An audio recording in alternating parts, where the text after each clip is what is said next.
Hey, what's going on? In today's podcast, we had Mr. Johnny Jackson. Sounds like Johnny Jackson, but it's not. He's just as sexy, though. Today, we covered his background in basketball, some of Clarksville and Tennessee programs. As always, a little bit of Clarksville drama. We can't leave that out. And always, tips for our parents. Please stay tuned. Let's do it.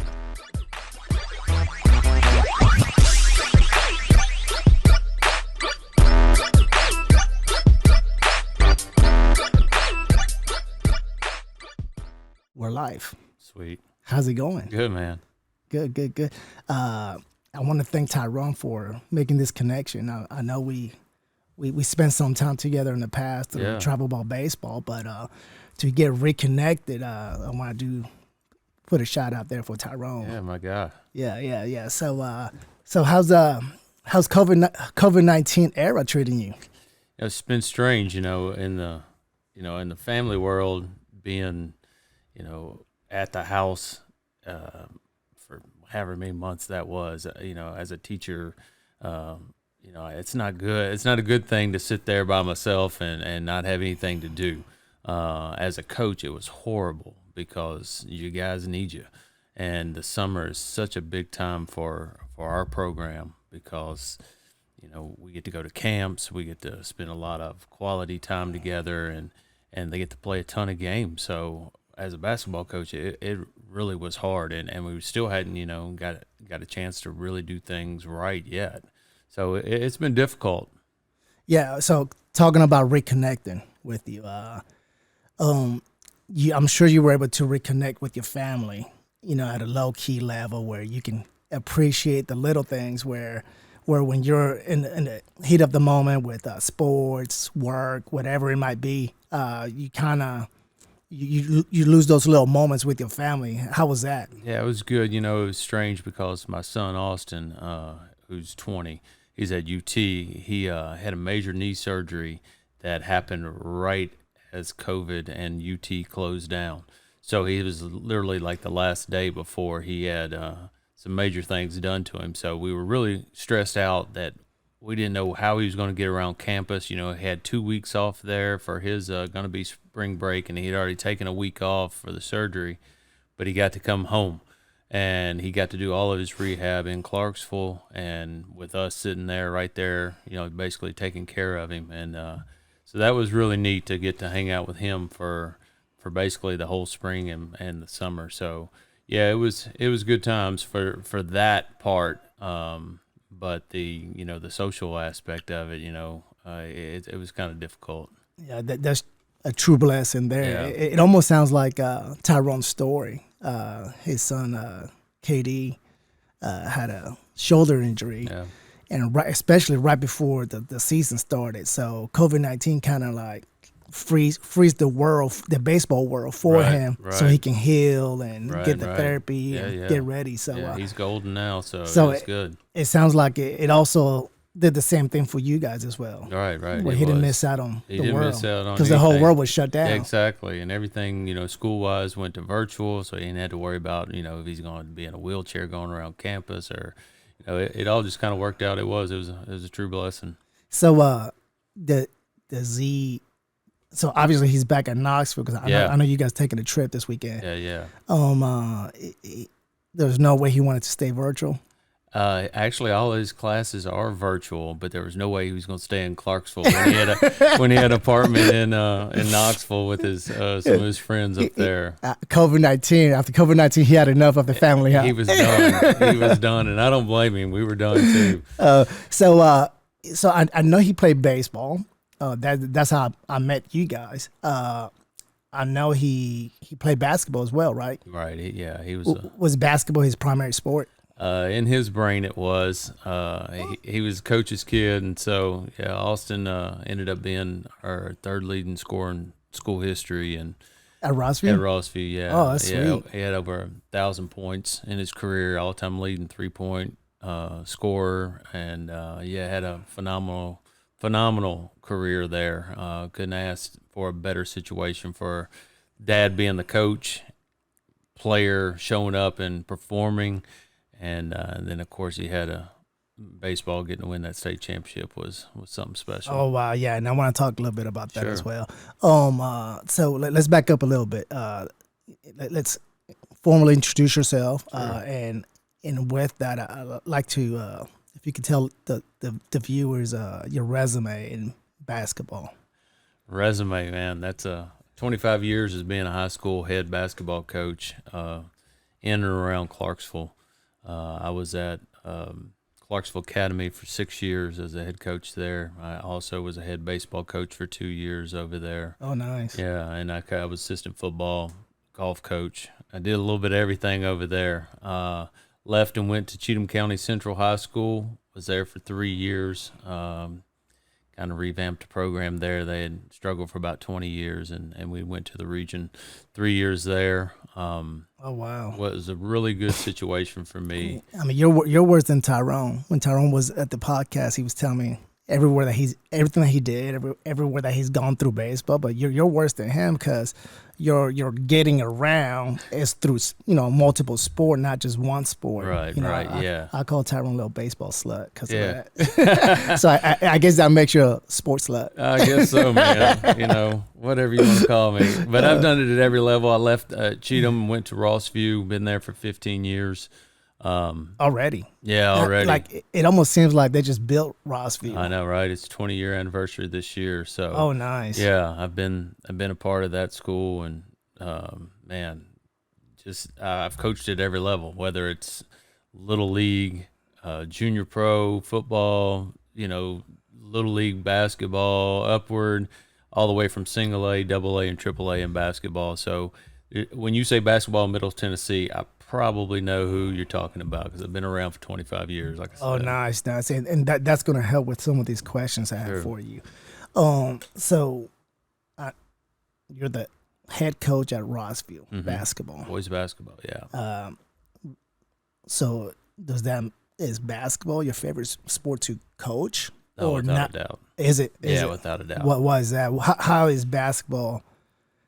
Let's back up real quick before we get to that. So what about your playing of basketball? Sure. How far did you get? Sure. I played at Clarksville Academy, ended up at Clarksville Academy. I'm a north side Clarksville guy growing up. Grew up on Peachers Mill Road. All my family lived on Peachers Mill Road. Hey, I got some north side versus south side questions for you too. Okay. So I'm glad that you were raised on the north side. Oh yeah, that's I'm born good and raised stuff. proud of it too, man. Good. Yeah, and my dad was a logger. My mom worked in the cafeteria at Clarksville Academy, so I could go there. So yeah, I'm a north side guy, but yeah, we had I played everything. You played everything back then. I played at Stokes Field. Oh wow! Yeah. I played in Stokes Field. I have good memories from Stokes Field. Yeah. Good memories. I was a Falcon, which back in Clarksville, like in junior pro football, you were the Falcons or the Vikings. You never wanted to be associated with the Cardinals. I almost thought you meant like the Falcons, as in Fort Campbell, Kentucky High School Falcons. No. Because I'm a Falcon from Fort Campbell High School. Okay, yes. All right. No, I was at Clarksville Academy. Went there because my brother got recruited to go there. I was just a little fat third grader, part of the package deal, and went over there and had a great time, great education, and a really good athletic career. Some of the things that this is that tough part for me because I don't like to brag and I don't like to tell you what goes down. Bring it, that stuff. bring it. Yeah. I mean, I played football and was a quarterback as a freshman. Started 8th grader in baseball. Went to the region in that. Basketball. Obviously, I did a lot of good things. Got school records and points and rebounds, assists, and things like that. So, it was just a good time. I kind of regret sometimes that I didn't go. I kind of got recruited to go to the Northeast, and back then the dividing zoning line was Peachers Mill Road, and we lived on the left-hand side, which means we went to northeast. If we were on the other side of the road, we'd have went to northwest. But a guy named Ted Haley. I remember Ted Haley. Ted Haley recruited me to come out there to be a part of his program. Not really recruited. Where at? Hold on, man. You're touching so many bullet points that I want to go over. Yeah, dude. I'm I've got such a history here in Clarksville. So was Ted Haley at It's the Northeast. Northeast? Okay, Mhm. okay, Yeah, okay. back then. Because I went to Northeast my last 2 years of high school, Oh, and he was still there. oh yeah, yeah. He was still there. Great man. He didn't recruit me. I can't say he recruited me. We're going to talk about recruiting in a Well, he minute. did then. So it was. But hindsight, you kind of want to play against the great guys in the city night in, night out, and being in single A, we obviously didn't get to play against all the city teams. So did you make the move to Northeast or not? I didn't. I stayed there not. because actually at the time my freshman year we went to the Sweet 16 and advanced as far as anybody in the city, and I actually thought that we had as much talent. Let me ask you this. So back in those days, was it a combined league with public? No. It was still it's the exact same thing. It was single A, double A, and triple A. Oh, okay, it was still separate. Yeah. And so the Clarksville schools were triple A, Montgomery Central was double A, and Clarksville Academy was single A. And we only got to play against each other when we had the big Christmas tournament. Leaf Chronicle used to have a big Christmas tournament at Northeast or Northwest. And it's the only time we really got to show out against those guys. Is that still a thing, or is that? No, it's not. No. Hey, they need to bring that back. I know. It was really a good time. They need to bring it back. With wrestling, when I wrestled, there wasn't a separation at all. They had one state champion. In Kentucky? No, actually both Kentucky and Tennessee. Okay. Only one state champion. If you were public, you had all of them put together. Sure. The private, which they recruited, they were still part of the one state champion, and I miss that. I think right now we got too many champions out there. Well, and they're expanding. TWS is expanding basketball to 4 classifications now, so it's always been 3. Of course, football has 6, which is way too many, and basketball is going to 4. So it is watered down a little bit, but also the schools are watered down. Clarksville's, we're growing so much, but our schools are not getting bigger like we need to, and we're exploding out the doors, and we need to build bigger schools where we can have a more concentrated of athletes. Yeah, and we'll touch up on that as well. Man, you're hitting every single bullet points I have. This is excellent. So back to regret. All right, so did you play sports in college? Yeah. I went. I got hurt my senior year, midway through my basketball season, and I messed up my back. So I had several D1 schools looking at me, and I narrowed it down to Tennessee Tech, Furman, and Ohio University. And once I got hurt, man, it's like a ghost town. I heard from no one. So that's rough. Yeah, it is. It was, that's rough. And we're touching on these bullet points. I have a topic here that talks about how the game could be very, very mean. Oh yeah, it could be hurtful. Sure. You make one wrong decision, right, or an injury, and the game. Right. Deuces. Yeah, I know. It'll either run away from you, or it'll say goodbye to you. Yeah, period. Exactly. Yeah. But I went to a junior college in Nashville, Kiwanis Junior College. Played for Charlie Anderson, who was a Metro legend up there in the high schools, and he got started at Kiwanis, started his own program there, and had some great memories. Played with some great guys, Corey Allen, who went on to play at UT, and I decided to, after my freshman year, I decided to leave, and this was one of those how the game hurts you. I was just done. I didn't. My style and his style were different, and hindsight now that I'm matured, I was absolutely wrong. I should have stuck it out. I paid the life lesson by not winning the national championship the next year. Oh, yeah. Ouch. So they won the national championship the next year, and with some really good players, and that's what you get for quitting. I never quit anything in my life, and I decided not to go back, and I came back to Austin Peay, and that's what happened. So yeah, it still hurts to this day thinking about it. I bet, and good, and it has to hurt because now you can push that on to. You can mentor younger athletes. You can share this story so other people can learn. And which, by the way, this is the mission for. This is called the Games Within the Game, and we want to educate our listeners through our experience Sure. on do's, don't, good practices, bad practices. So this is excellent. Thank you Good. for sharing. Oh, This yeah, is no and thank problem. you for being here. Yeah. So okay. So did you transfer? Was it a transfer to Austin P, or you were done with basketball? No, I was done. I kind of got burned out. To be honest with you, my brother was a really good athlete, and my dad and my brother really wanted me to keep going, and I think the pressure of that too, which I've never really said out loud, just sort of, I was like, I'm done, and I had offers to go play a couple other places, but I thought I was just going to transfer back to Austin P and walk on and play at the P. But once I got back there, they had a coaching change. Things just didn't line up right for me. And to be honest with you, I don't think I had my brain wrapped around how bad I was going to miss it. But I didn't. So I ended up being a intramural, all intramural guy, just going out having fun with the fellas. The so to speak driveway legend. Yeah, and and I'd say that a lot. I had more fun in intramurals than I did in college. College was 3-hour practices for 40 days before the first game. It's a job. It's an absolute job at a bad college.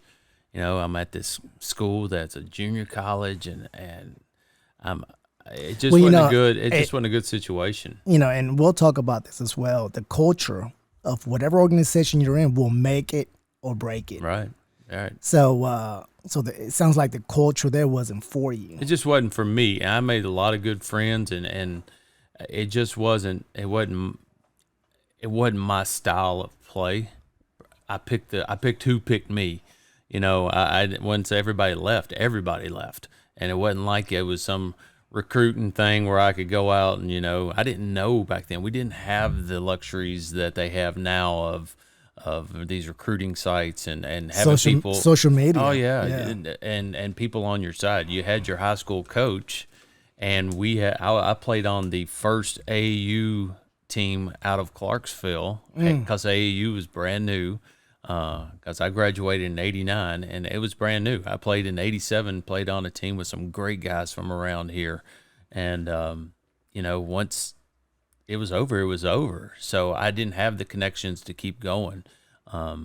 So I turned to playing for fun. Yeah. So I mean, this is actually a good learning moment for our listeners. Mainly for the parents and athletes. I got a lot for the parents.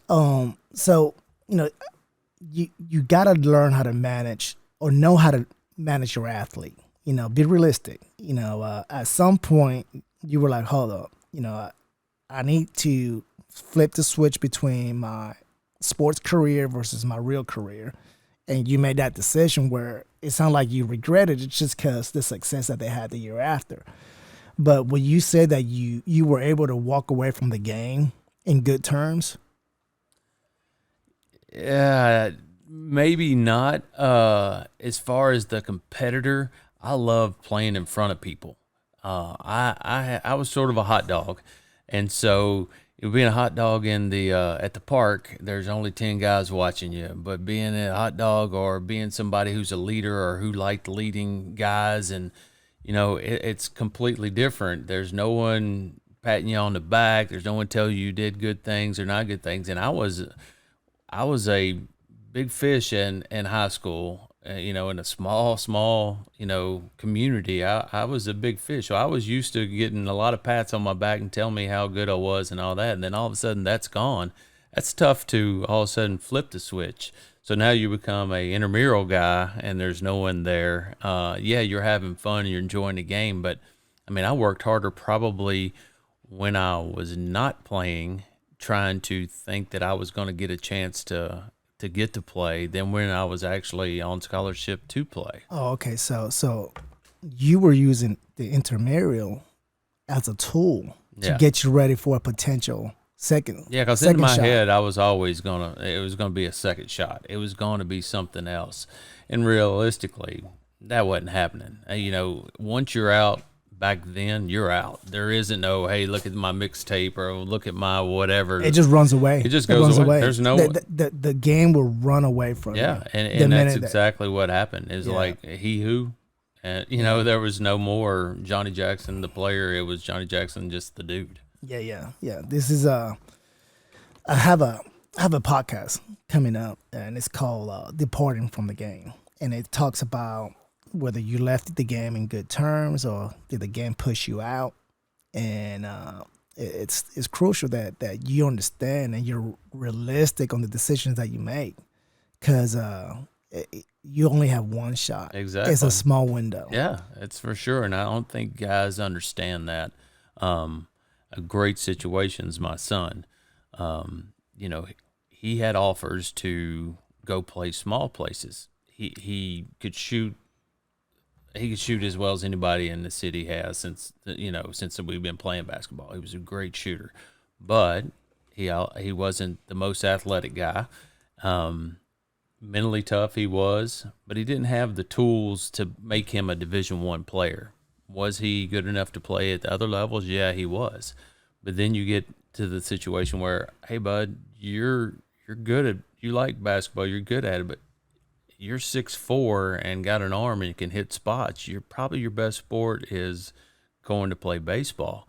And he's like, Dad, I don't love baseball. And I can't imagine being out there 3 or 4 to 6 hours practicing or sitting in a bullpen for some small school and not getting the education that I want. And then I had to sit back as a dad going, wow, that's pretty deep. That's very mature. Yeah. And you know what? I always told him that I was his agent.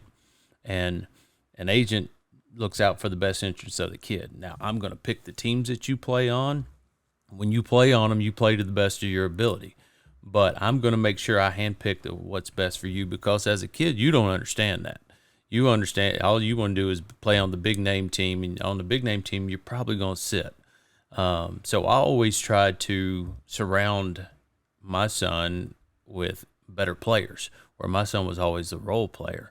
And so it worked out great. I ended up being a state champion. Got to play with a lot of great guys at Rossview that we set all the records there in that 4-year span that he was there. But when it come down to it, I always wanted him to go and keep playing. But once he said that, I was like, he's way more mature than I am, because from a parent side, I want my kid to have the signing party and all that stuff. The kid, my son, didn't want that. He knew how most of that stuff is make believe. And that's another thing that people don't understand. Just because I go sign with a college don't mean I'm going to go play for most of the time, a lot of these local guys are playing on their JV team. And if that's what you want, that's fine. But you're paying to go to these schools to play ball. And he knew I was never going to pay for him to play ball. So yeah, and a lot of those schools are private, where you do have to dish out some money. Yeah, and they're going to give you $10,000 scholarship, but it costs $40,000 to go. I mean, it sure does. Where's that 30 coming from? It was never coming from my pocket. So, he had offers to go play, and would have had offers to go play baseball too, just to pitch, but he always wanted to go to UT and be a Vol. So, right now he's living the life and going to school, getting a great education, and and maybe that's something that he'll regret, like I did, but you know what? That's his story. And, parents have to understand that, and their kids have to deal their own story. You already got your chance to play. Now you need to let your kid. Yeah. And like you did, is being able to manage your athlete. Right. Be realistic, don't put him in a situation that he can't swim and survive. Right. Yeah. So, and that's, man, you could do a podcast for hours on that. Like, I could talk to you about the do's and don'ts of coaching an athlete. When I knew that my son was going to be an athlete, I went to all kinds of coaches who had kids that they'd coached, and I read books about that stuff, just because I, at the end of the day, wanted my son to be my son. And when we left practice, we talked for about 5 minutes, and then we shut it off. Oh, man. See, I have another podcast. Hey, this is good advertisement. Yeah, good. I have another podcast called The Ride Home, and it talks about that's exactly really good. that. Yeah. It's usually the athlete's nightmare. Yeah, to get in that car with a disturbed parent or a parent that feel that their son is God or whatever, or regardless. But and maybe you could be that guy as well. Yeah, but, it's and I'm telling you, that ride, the ride home is real. It is It's real. And it could be very delicate. You could make or break your athlete. Yeah. I mean, I coached him for 4 years, and he had a lot of great games, had a lot of bad games, and I can remember. I love my dad to death, but I can remember the night that I scored 48 points, set the school record, and had 24 rebounds, set the school record. And he told me, if you'd have made your free throws, you'd have had 70. Damn. As soon as I got in the car.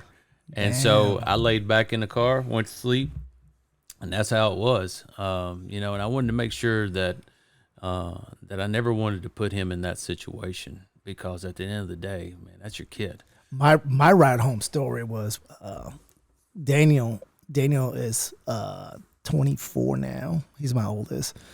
We were at Northwest Stokesville. Okay.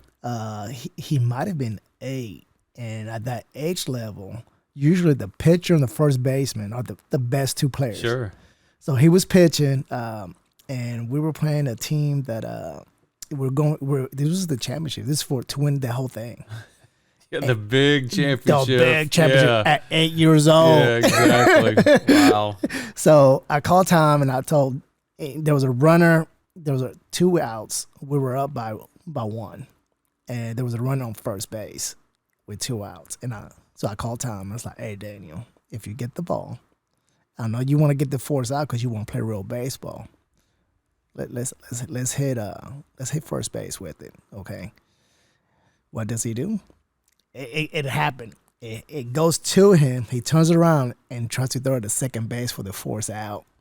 And of course, he wasn't the strongest fielder, and it whoop. Oh yeah. So the batter it turns into a home run for him with errors, of course. Sure. And we ended up losing. So I'm like, "Daniel, I told you." He looked at me. He goes, "Shut up!" And I was like, "What?" So when we got in the car, and we had already had a discussion on, hey, whatever happens on the field stays on the field. Whatever happens on the mats stays on the mat. It never goes home with us. Right.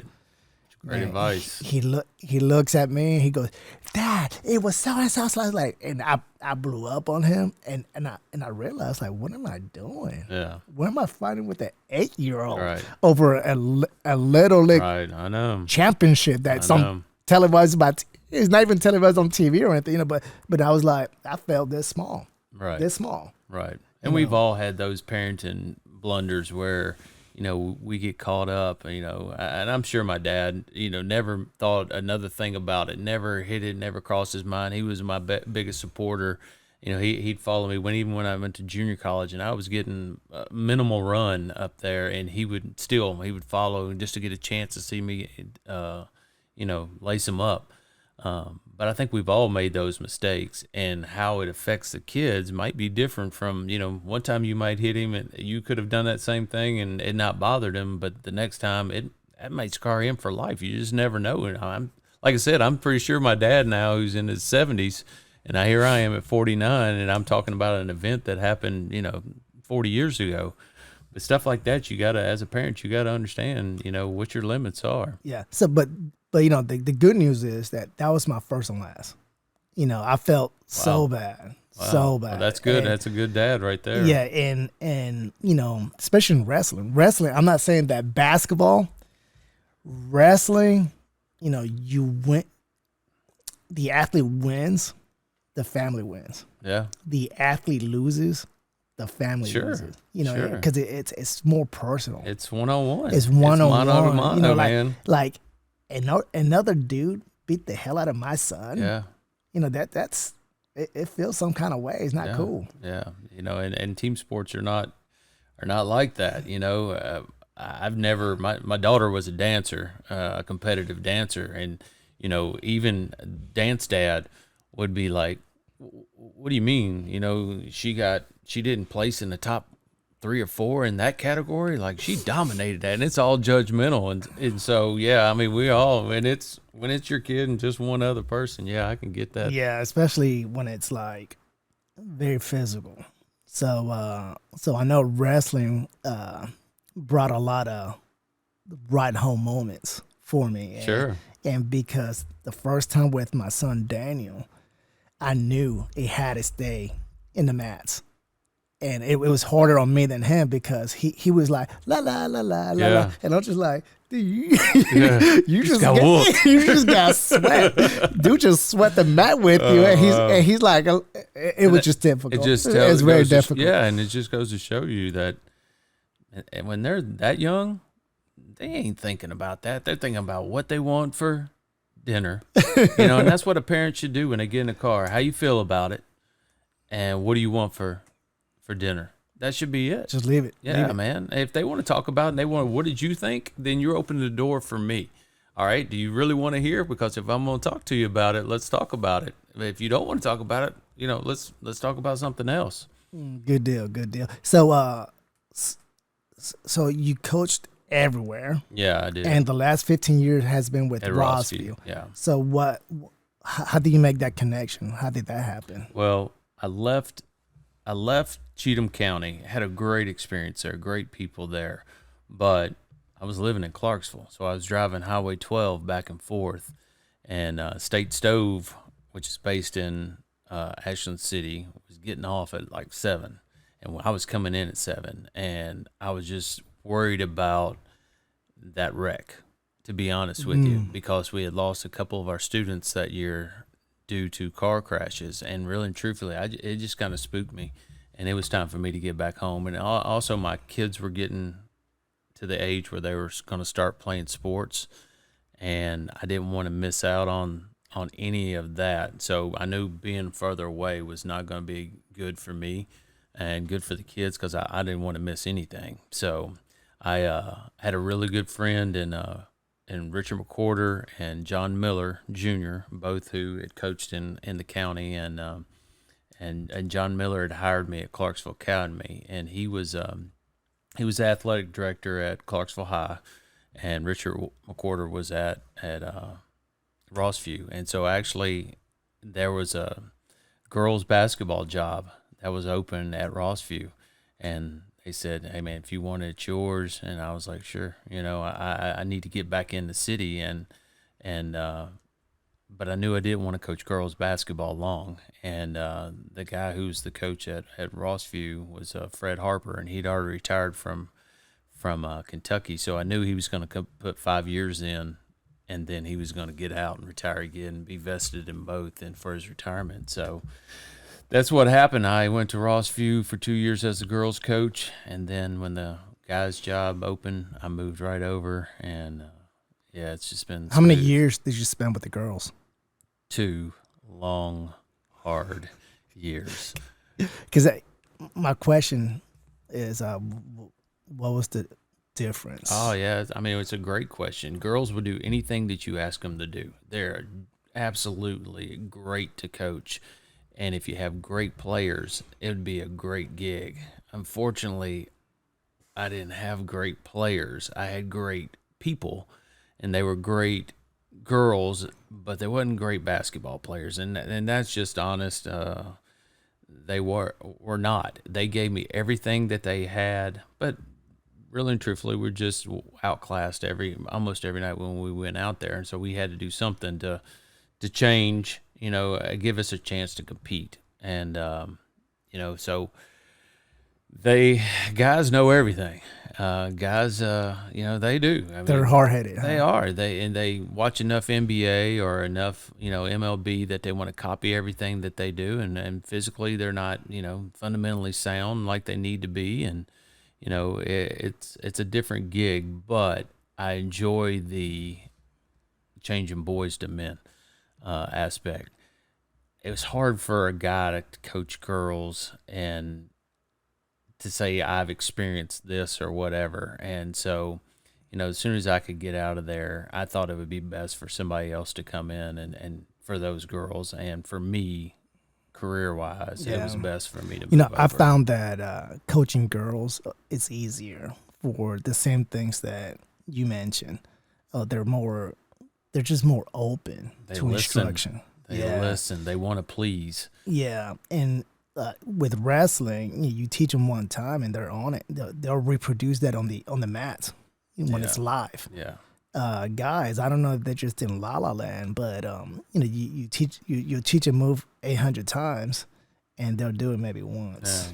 You were a teenage guy too. You knew Right. everything too, right? Right. Yeah, that's what that was my leaving Aquinas. I knew everything. He wasn't playing me right and all that stuff. Hindsight, I should have just been better. And it wouldn't. If you're just better, it makes it real easy for the coaches.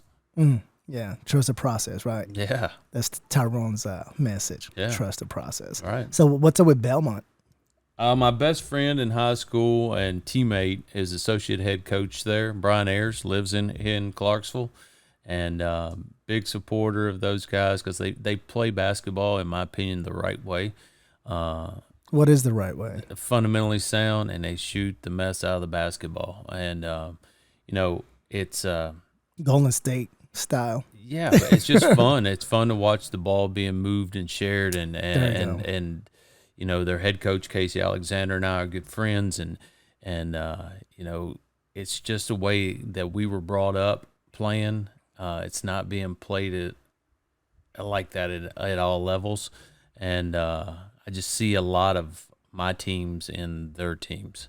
And so we, coaches are the best thieves in the world, man. I'll steal anything I can from anybody. No. It has to be that way. I pride myself in studying other coaches. Sure. I love to watch coaches coach. Right. Because I can always, no matter what sport. Yeah, I can always add something to my toolbox. Sure. For Yeah, sure. Yeah. No, that's well said. And I hope that other coaches out there, they can be humble enough to learn from others. Yeah, for sure. That's good stuff. So what brought you to coaching? Wow, that's a good one. That really is a good one. It's we grew up poor, and when I'm on a court or a field, none of that stuff mattered. You're the best athlete you can be, and it didn't matter what clothes you were wearing. You were all wearing the same uniform, and I just loved to compete. I had an older brother who used to include me in everything.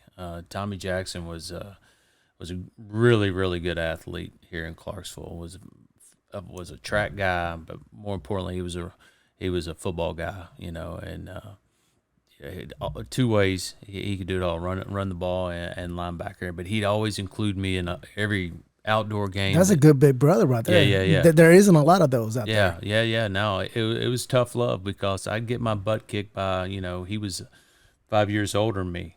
So if it was an outdoor game going on, I got to be dragged along and I got to play. So I got to get my butt kicked a lot in the Bel Air subdivision. Oh, yeah. Yeah. So, just getting to compete.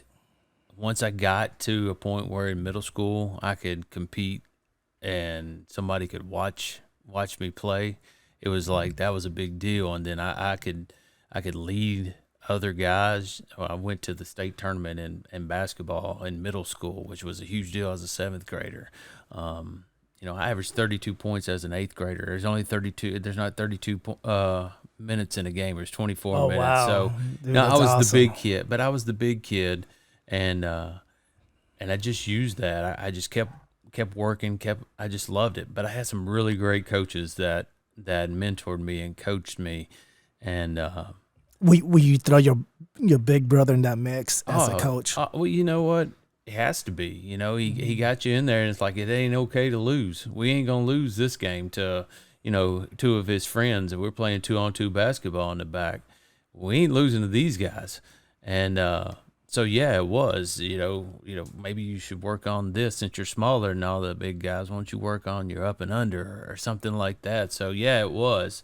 But once I got to high school, I had a couple really good coaches and just kept on and on. And I think it was my senior year. No, it was my senior year. struggled as a team. Individually, I was having success on the basketball court. Struggled as a team. I hated it. I was always the pass first guy. But now, for us to be successful, I had to shoot. So I averaged 27 my senior year. But you hated it, though. But I hated it. See, And that's I good. hate even saying it because, like I said, the bragging part, it sounds bragging, boastful, stuff like that. I was a successful athlete because I worked my can off at it. Yeah, but I like the fact that you hated it because it shows that you're team first, Oh, yeah. me second. Yeah, we'd always won. And then all of a sudden now we don't win. And we're doing it not my way, by me having to score. And so it wasn't the pressure. I love the pressure. That wasn't it. It was just the fact that we struggled. We're 3-27, and yeah, but you're leading the county in scoring. Well, who cares? You're 3-27. You guys are embarrassing yourself out here night in, night out. And but I had some great coaches. But my senior year, a man named Ralph Spangler, who was retired from Cheatham County, he had helped mentor Pat Summit. Oh, Yeah. wow, that's huge. Yeah, so he came and he was my baseball coach my senior year, and I always used to lie because baseball, we took a van. We didn't take a bus. We took a van, and then whoever else could get the ride would do it. But I'd always sit shotgun. I always pretended I got car sick and I was going to throw up if I rode in the back, just where I could sit beside the coach and talk. So Jim Gaylor was my coach in basketball and baseball all through high school to my senior year, and then he left and took a better job in Georgia. And God bless. So he just passed away last year, and just a huge influence on me. But Ralph Spangler came in, and he had played at Alabama, played all three sports at Alabama. Oh, wow. Yeah. So he it was when the war and they send off everybody, and he stayed back, and so he got to play. And I'm sure Alabama wasn't Alabama back then, but he went to the 1950s Rose Bowl and won it. So he had rings and stuff like that. And How did he end up over here? he was from BGA, Battleground Academy. Oh, He was wow. from Got Franklin it. and just took this job. And anyways, he went on and played at Cumberland, was one of the all-time players at Cumberland. And so anyways, just a huge influence, just a great man. And when I went off to school, when I came back, I was like, Coach, I really want to coach. I want to be like you guys, I want to hang out in the gym. I want to mentor other guys and coach and lead them up. And he was like, well, you need to get into physical education. Get into the education degree, go that route, and then you can coach. And I was like, well, I've never even heard of that. And I just thought you guys were, the PE teachers just showed up, and you didn't know you had to have a degree to be a PE teacher. And so he was one of the big influences on me to get into coaching. Don Meyer, who coached at Lipscomb, was a guy who recruited me and Brian Ayers. And Brian went to Lipscomb, but he had the largest camps in the country. He'd have 7,000 kids come in Nashville at Lipscomb University, or Lipscomb College back then. And just his attention to detail was unreal, to fundamentals. His teams were so fundamental, and that's where all of my coaching baseline basically came from. I learned by working his camp. Wow. And you still contribute your success at the high school level as a coach to those coaches you mentioned. Oh, right? yeah, for sure. And as a coach, you have to keep growing. If you went with what my college coach did or what my high school coach did, and we never advanced past that, then we're not very good coaches. The game has evolved. Like I said, this is my 25th year as being a head coach. The coach I was year one, that first summer I can remember when I was at Clarksville Academy, and they said, hey, you're the head coach, and here's your first practice. How old were you? I was 24, 25, Ooh. Yeah. Until all of a sudden, what I am at 49, that dude back then, he was scared to death and clueless, and he basically did what he had been taught by his other coaches. And learning from that is like, that's not always the best. Well, it's not a bad thing that you took what you learned as a player, yes, and you were able to translate it to as a coach to a player, because that's not very easy either. Yeah. And then being humble enough to look around and watch other coaches coach to ensure that you keep adding to your skill set. I think one of the most important things is watching coaches and seeing what not to do. That too. What not to be. I don't want to be this guy. And I want Johnny Jackson to be known as this guy, his own guy, not this guy. And that's good. That's a good balance. I got into coaching almost the opposite because of the opposite of the reason you got into coaching. Wrestling wise, I had really good coaches at a young age, and I'm talking about at my ninth and 10th year in high school. I had a pretty good coach, but then when I went to Northeast, the coach there, he was just a sponsor, somebody who could just babysit. Sure. He never wrestled before. He was good with admin stuff, but I was basically the coach there.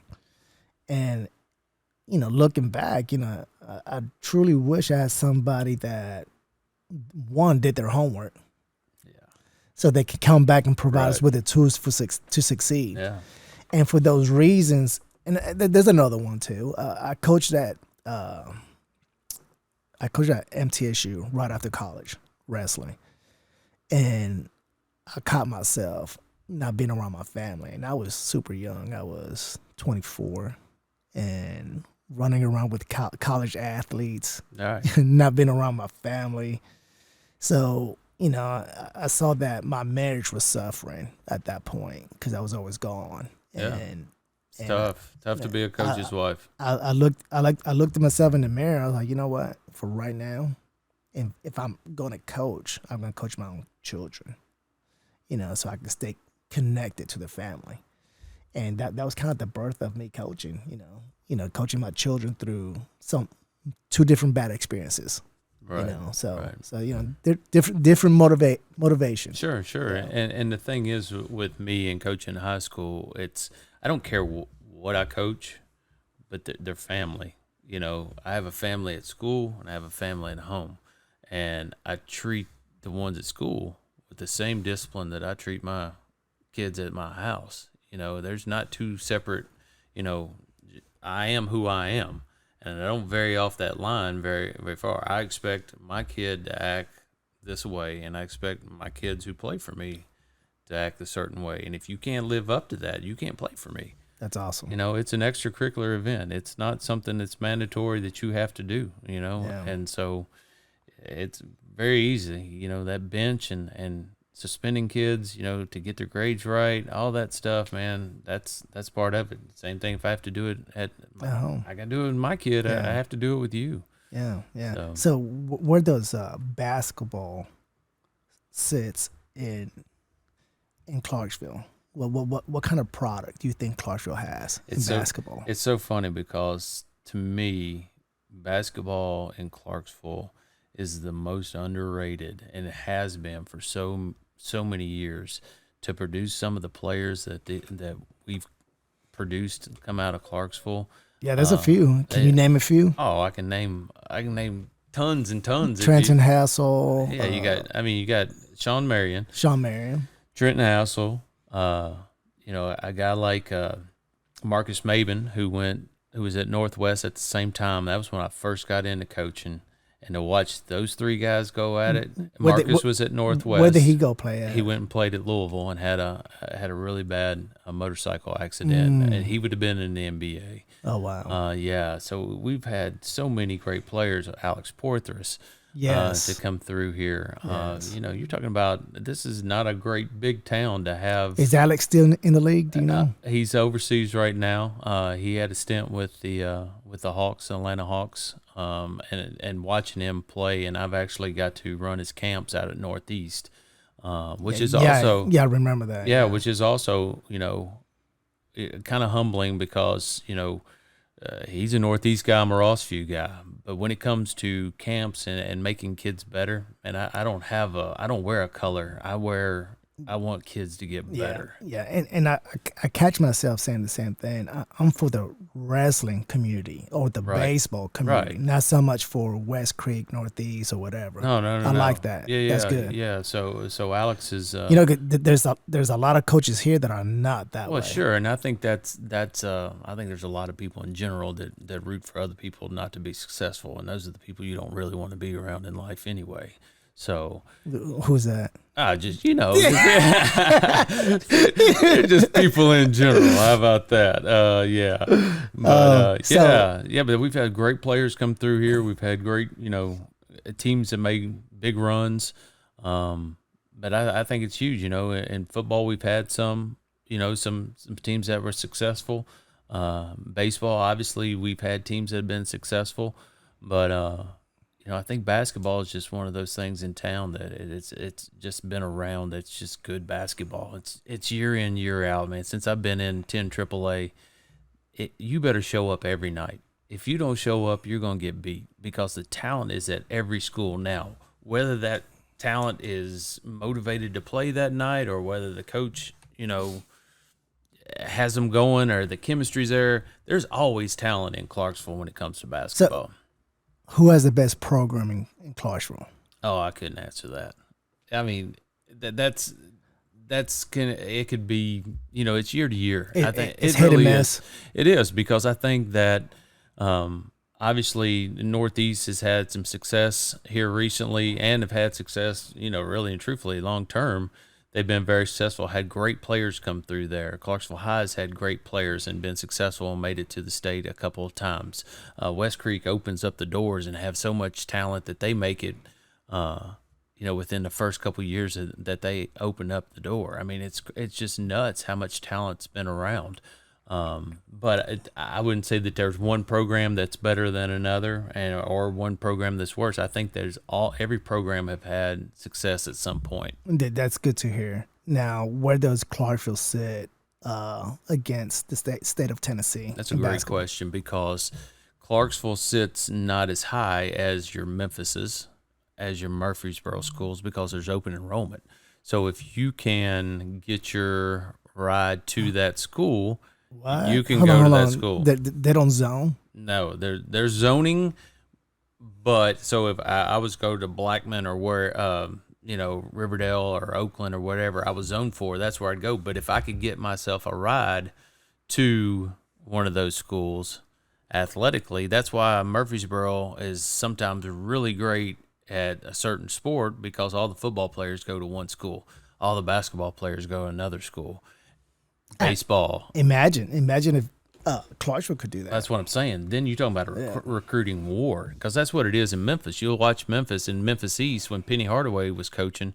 They had kids coming from all over the country and everywhere in Memphis. I mean, Memphis is one of the top metros for high school basketball in the country, year in, year out. But I didn't want to jump to this one just yet, but since we're talking about it, there is recruiting. Oh, sure. Right now in Clarksville. Without a doubt. And to be honest with you, it's just it's not good.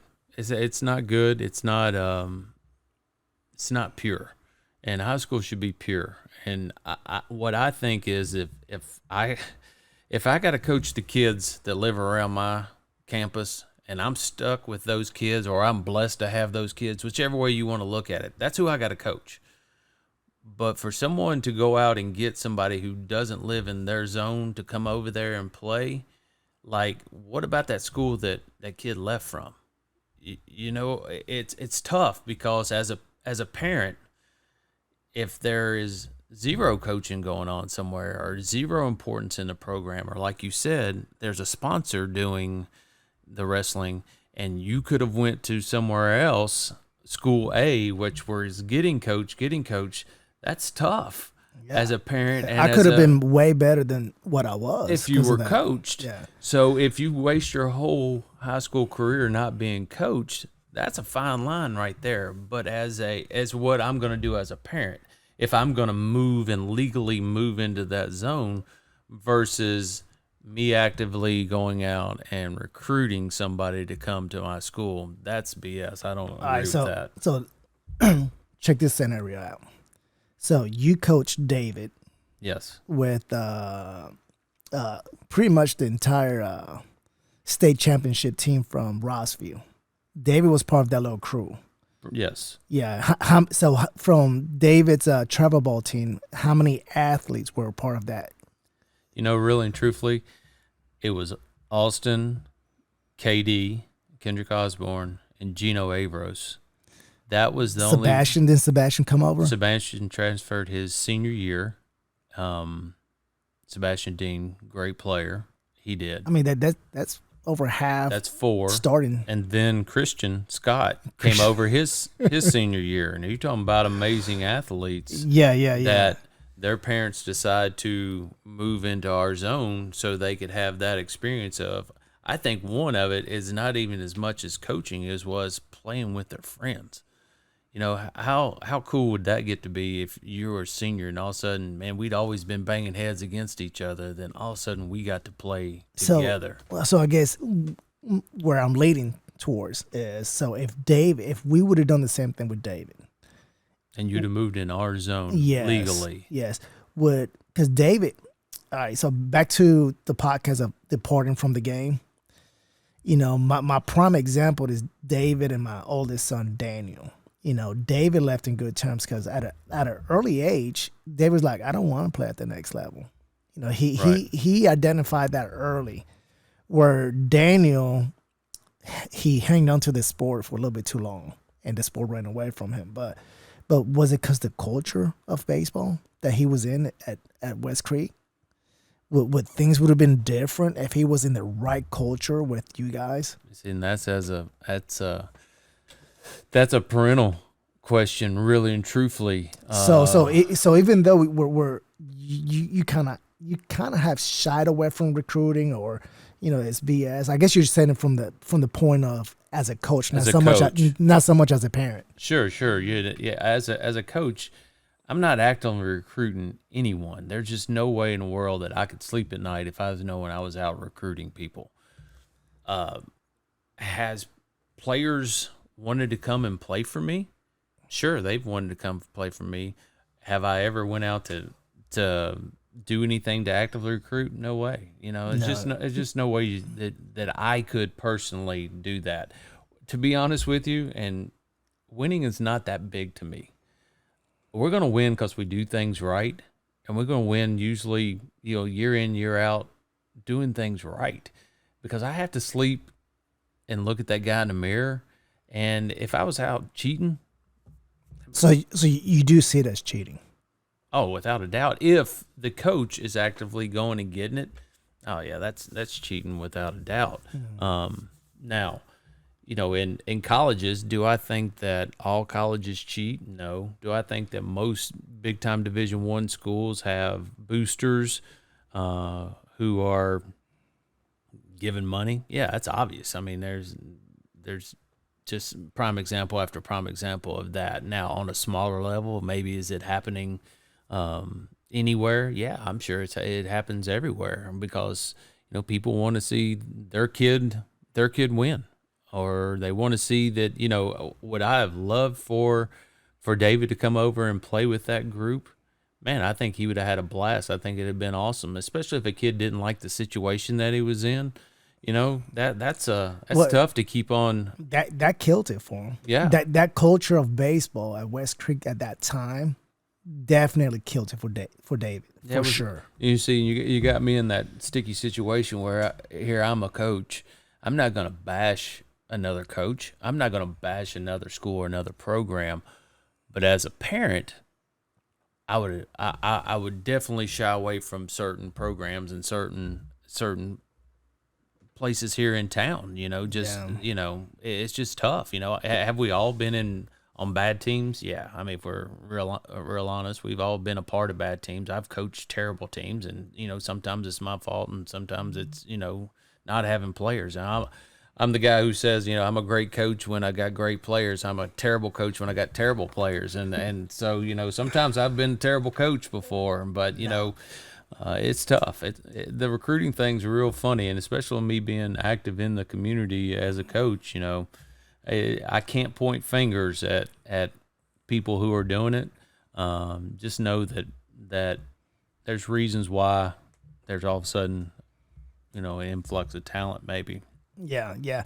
So I guess the best form of recruiting for a coach or a program is just have a good damn program. Well, Because then it's they'll come by itself. then it's not recruiting. See, that word recruiting is Misused in that case. it is misused, because I think that, man, I want to go play with a bunch of guys that I want to be around. I want to go play for a coach who's going to make me better and take me to the next level, if that's what I want to do. As a coach, what kind of coach are you? Are you the disciplinarian, or are you the fun guy, or are you the whatever it is? Are you a player's coach? See, that's all those things that I hope I'm describing myself, because we're gonna have fun no matter what, because it's a game, and we're gonna be disciplined, because that's the way you're gonna go through life, and we're gonna teach you how to have self-discipline. But the biggest thing is, you got to be playing for the greater purpose, and that's the whole team and the whole program. If it's about you, man, we're gonna pick that team every time over you. Yeah. So just to compare, we're talking about the culture of success in different schools. I feel that the culture of baseball at Rossville is at such a high level. Do you think the basketball culture at Rossville is similar, or where do you grade the culture of basketball at Rossville compared to baseball or even wrestling? Well, culture, you got to give me a better definition of what that is. Do I feel like kids love playing for us? Yeah, I think they do. On the reason of that, I care about them, and it's not going to be win at all cost. So I don't know what the culture is. Our baseball culture is, we have very good coaches who coach their butt off, who spend a lot of time out there. They get the kids to buy into playing hard, and that's what, as a coach, that's what you want. So do kids want to come over there and play for Coach Holman because he loves them and they makes them play hard, and he's a good coach, and he knows his stuff, and he's got great guys on the staff, with Corey Gunner, who knows how to work with pitchers and how to help them calm down and mechanically all that stuff. Yeah, I mean, we don't have the facilities that other schools have. We've got, or even like baseball wise. Yeah, that's who I'm talking about right now is baseball. We're not allowed. We don't have a indoor hitting facility like other schools have, because of rules downtown that I don't quite understand. But it's a culture of winning. Winning breeds winning, and if you win, people are going to want to come play for you. This is what I liked when my oldest son Daniel got selected for all district. They get recognized at the district championship, and I looked around that day and I saw a bunch of little kids dressed in red, and they were cheering. You could tell they looked up to their high school. Sure.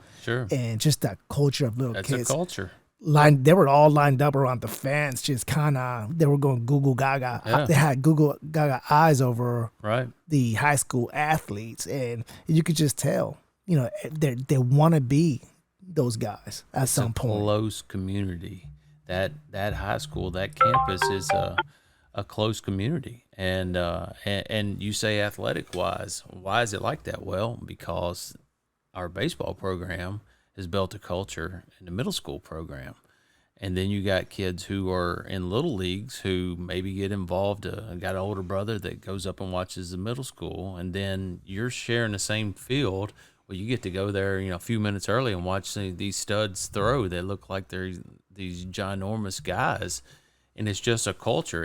And then the older kids love on the littler kids, wanting them to keep the program going. And that's what I feel like with our program in basketball is that, our older alumni come back and watch. They do. Oh yeah, they come back and watch, and they support, and they come in the locker room and they listen to the pregame speech, and they listen to the postgame speech. They're right behind the bench. They want to be a part of the program still because they had such good memories. Is that something that you created? Sure. I mean, I want the best thing for a coach or a teacher is when a former athlete or a former student comes back and just to say hi and tells you that you've made a difference in their life. Do you have a system where it sends out emails or any kind of reach out form? No. It's they just come on their own. It's just I give them my phone number when they get there, and they'll text me with life stuff. You know, Coach, I'm struggling with this. What do you think? I'm having girlfriend problems. What do you think? And this happens all the way through. You know, I got kids who are old now. That's crazy, right? Yeah, you know, I'm 49, and I got kids, you know, in their 30s, and got more kids than I do, and it's just great that you impacted them, you made a difference in them, and one of my favorite things is I got kids who are now coaching. That's crazy. These guys are like, kind of wanted to do what you did, and blah blah blah. Any of them that you play against? No. Justin Martin, who is the athletic director and the baseball coach at Portland High School, when he was at Springfield, we played against him. Oh, and nice. So that's fun. It's a good time. But I just think that in social media, we're trying to get out there now with some schools are really big in social media right now, and it's kind of helping their program too. And we're trying to just throw out stuff, but it's never hey, come hang out with us. It's they truly love our program, and they truly love the kids who are coming up, and they keep up with them. What do you think about this kid coming up? And it's really interesting. It's a fun culture, and it's a good culture, and it's just family based. Okay, that's good. So one thing that West Creek, because I gotta give West Creek high marks somewhere. You're bashing on right here. Hey man, I'm just being real. Yeah. I mean, I could sugarcoat it. That's not going to do them or me any good. But something that West Creek did that I absolutely love.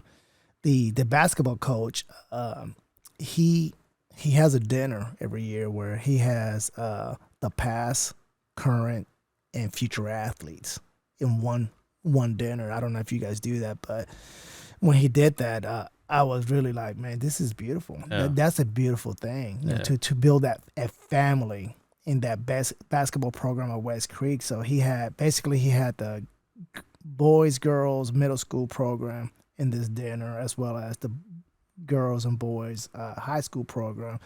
And he had like all the alumni that graduated from West Creek at that dinner as well. It was like big giant banquet. And it was awesome. Pretty cool. And then they had so after, I can't remember. So that same evening, they went and played. They had the middle school do like an inter squad. Sure. Girls, boys, middle school, and then boys, and then the boys high school team versus the alumni. It was a good time. Two, that's how you build a family. Right. So I truly enjoyed it because my son Dana went. He played basketball at West Creek, and me and him went to it, and it was a good time. Yeah, is it Russell Malone who you're talking about? Yes. Yeah. Russell does a great job. Yes. He's a Kentucky guy, so basketball. There you go. It's in his blood. Yeah. So Yeah. that's really neat. So and that's something I would steal.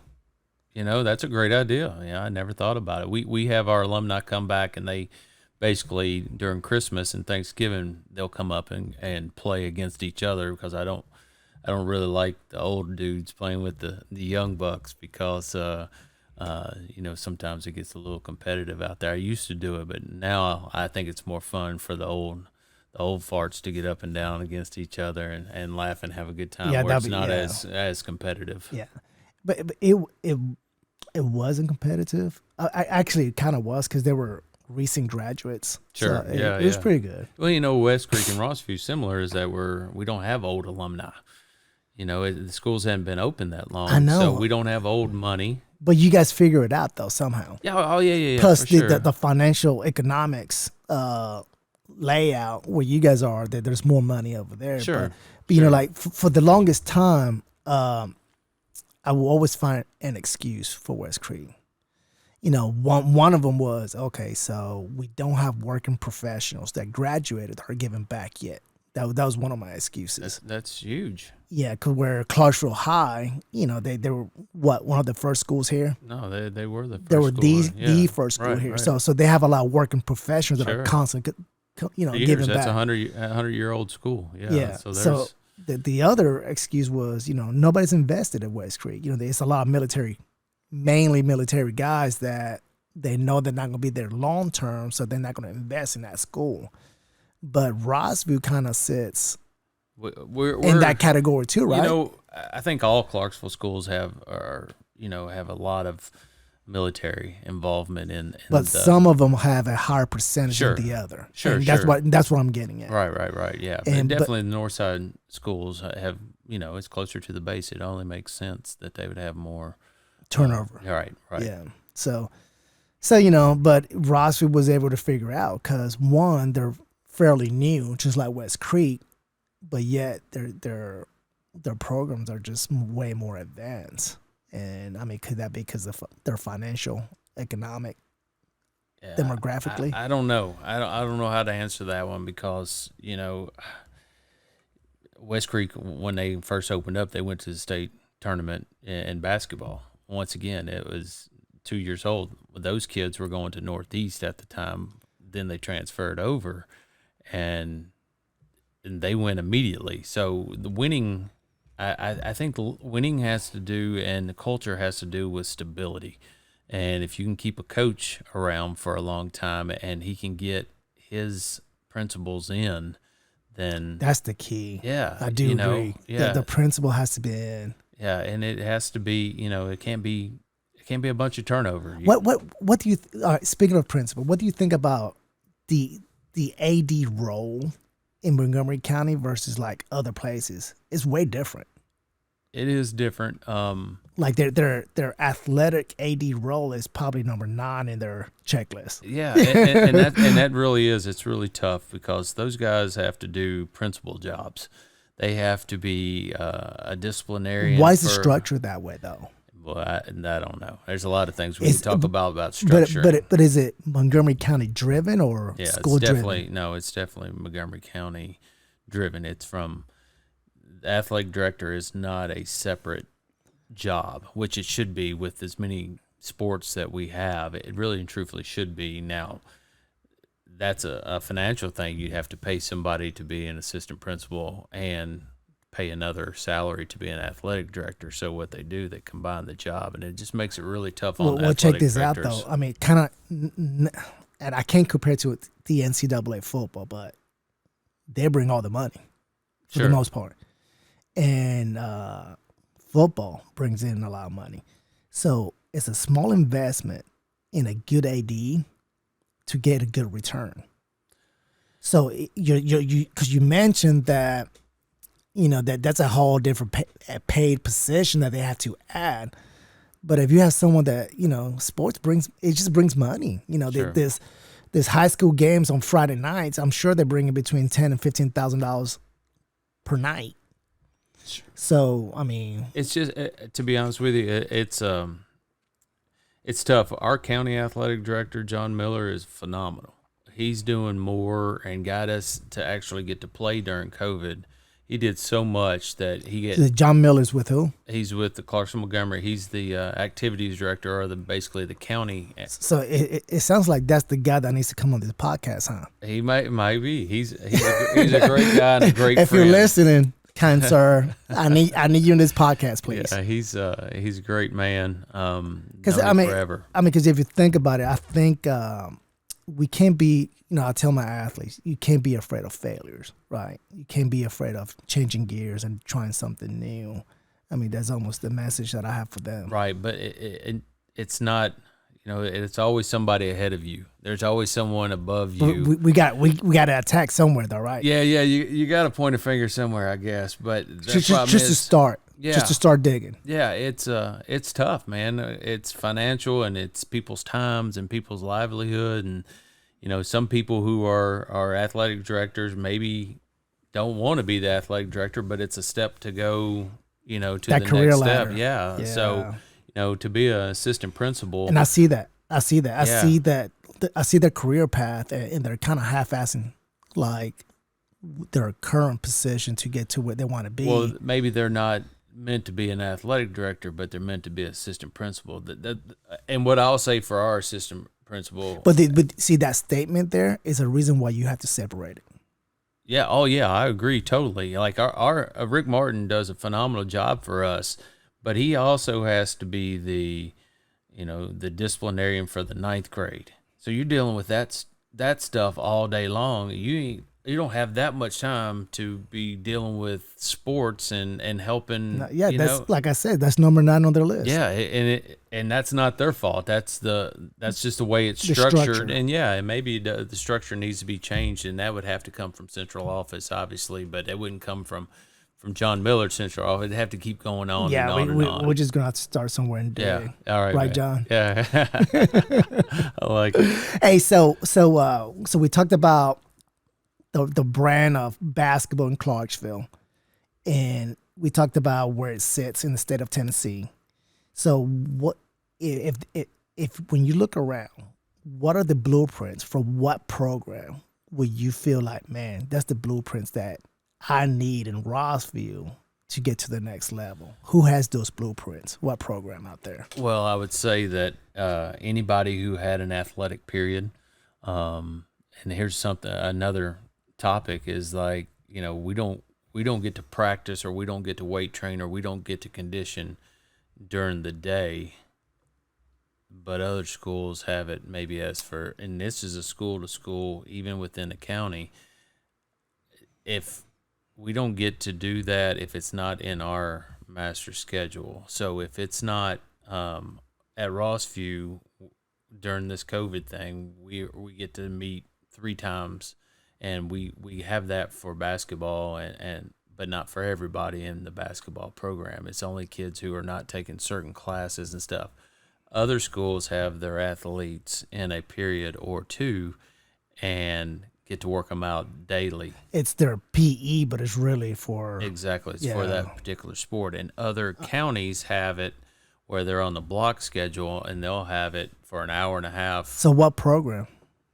What program has those blueprints? Well, say like a Murfreesboro school, where it's a Mount Juliet's and schools like that who have the facilities which we don't have. With football having an indoor, they have their indoor practice facility at Mount Juliet. Hold on, let's pump the brakes. Skirt.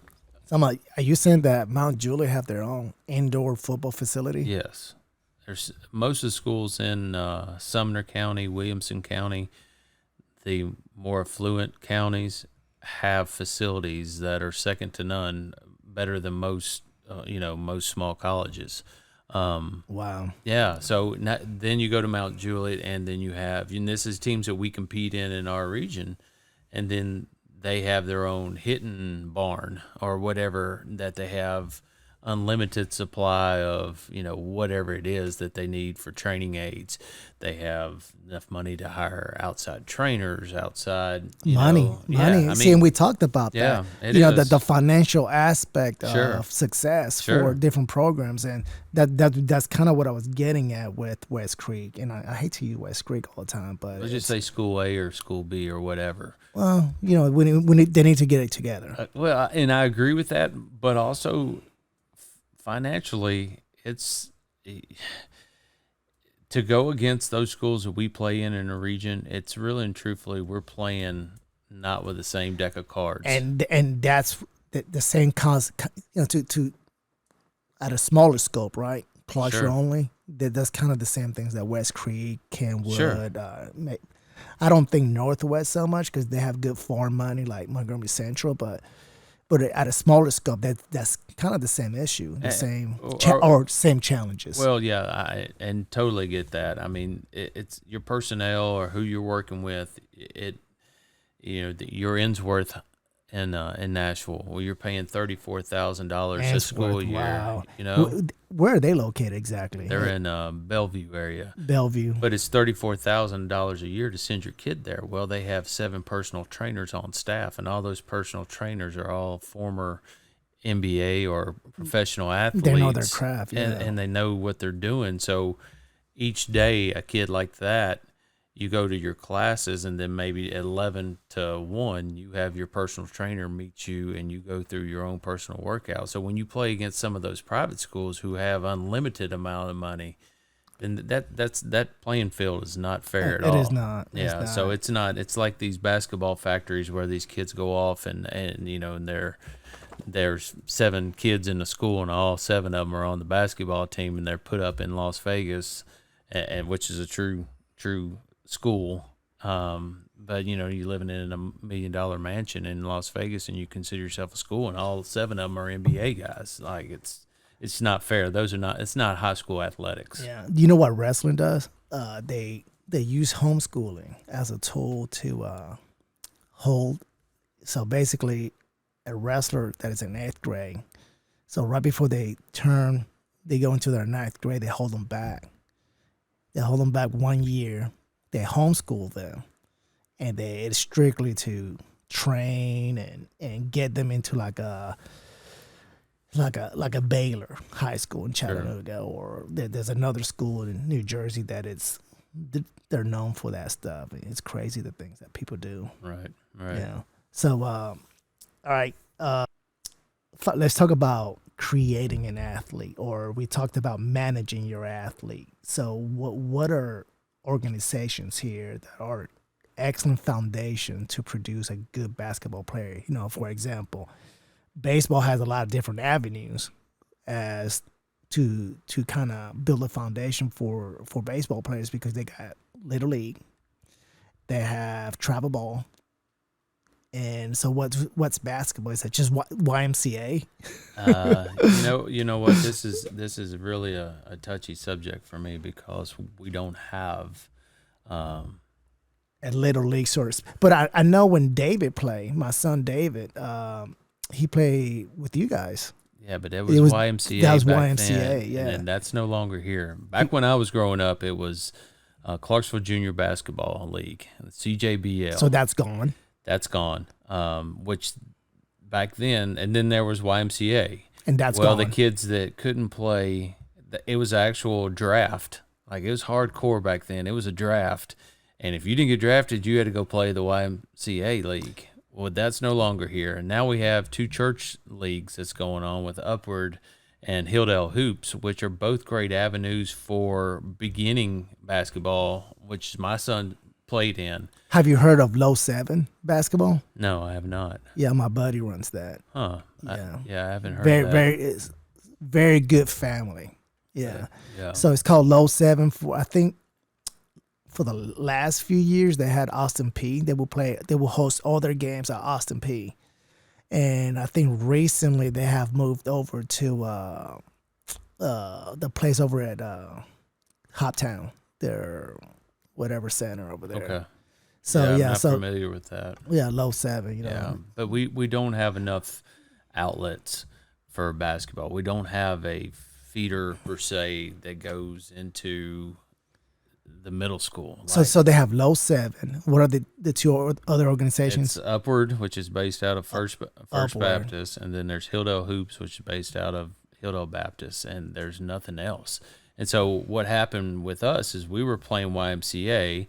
Of course, I recruited and drafted on my team all of Austin's friends. Or did you just say recruited? Well, let's just say drafted. However you do it. I was just playing. You know, when we picked our football team, you pick out the kids who's your kids' friends. Then you end up losing, and then there ain't your friends anymore. Because so what I did at an early age was draft the athletes that could play, and then become friends with them. We can be high-fiving when we see the other friends out at the Little League Park or whatever. But I got a good group around him, and we decided to go to Innsworth and play in their league up there.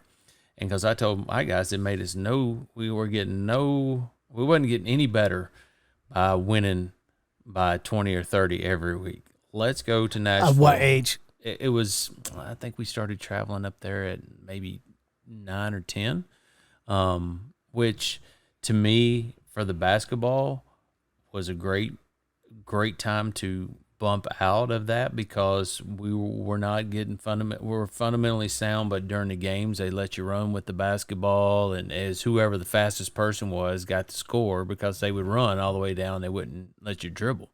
It wouldn't make you dribble. So we went to Innsworth and you played high school rules, and we went up there and got killed. And it was awesome because it made our guys realize, yeah, you're really good in Clarksville for 8, 9 years old.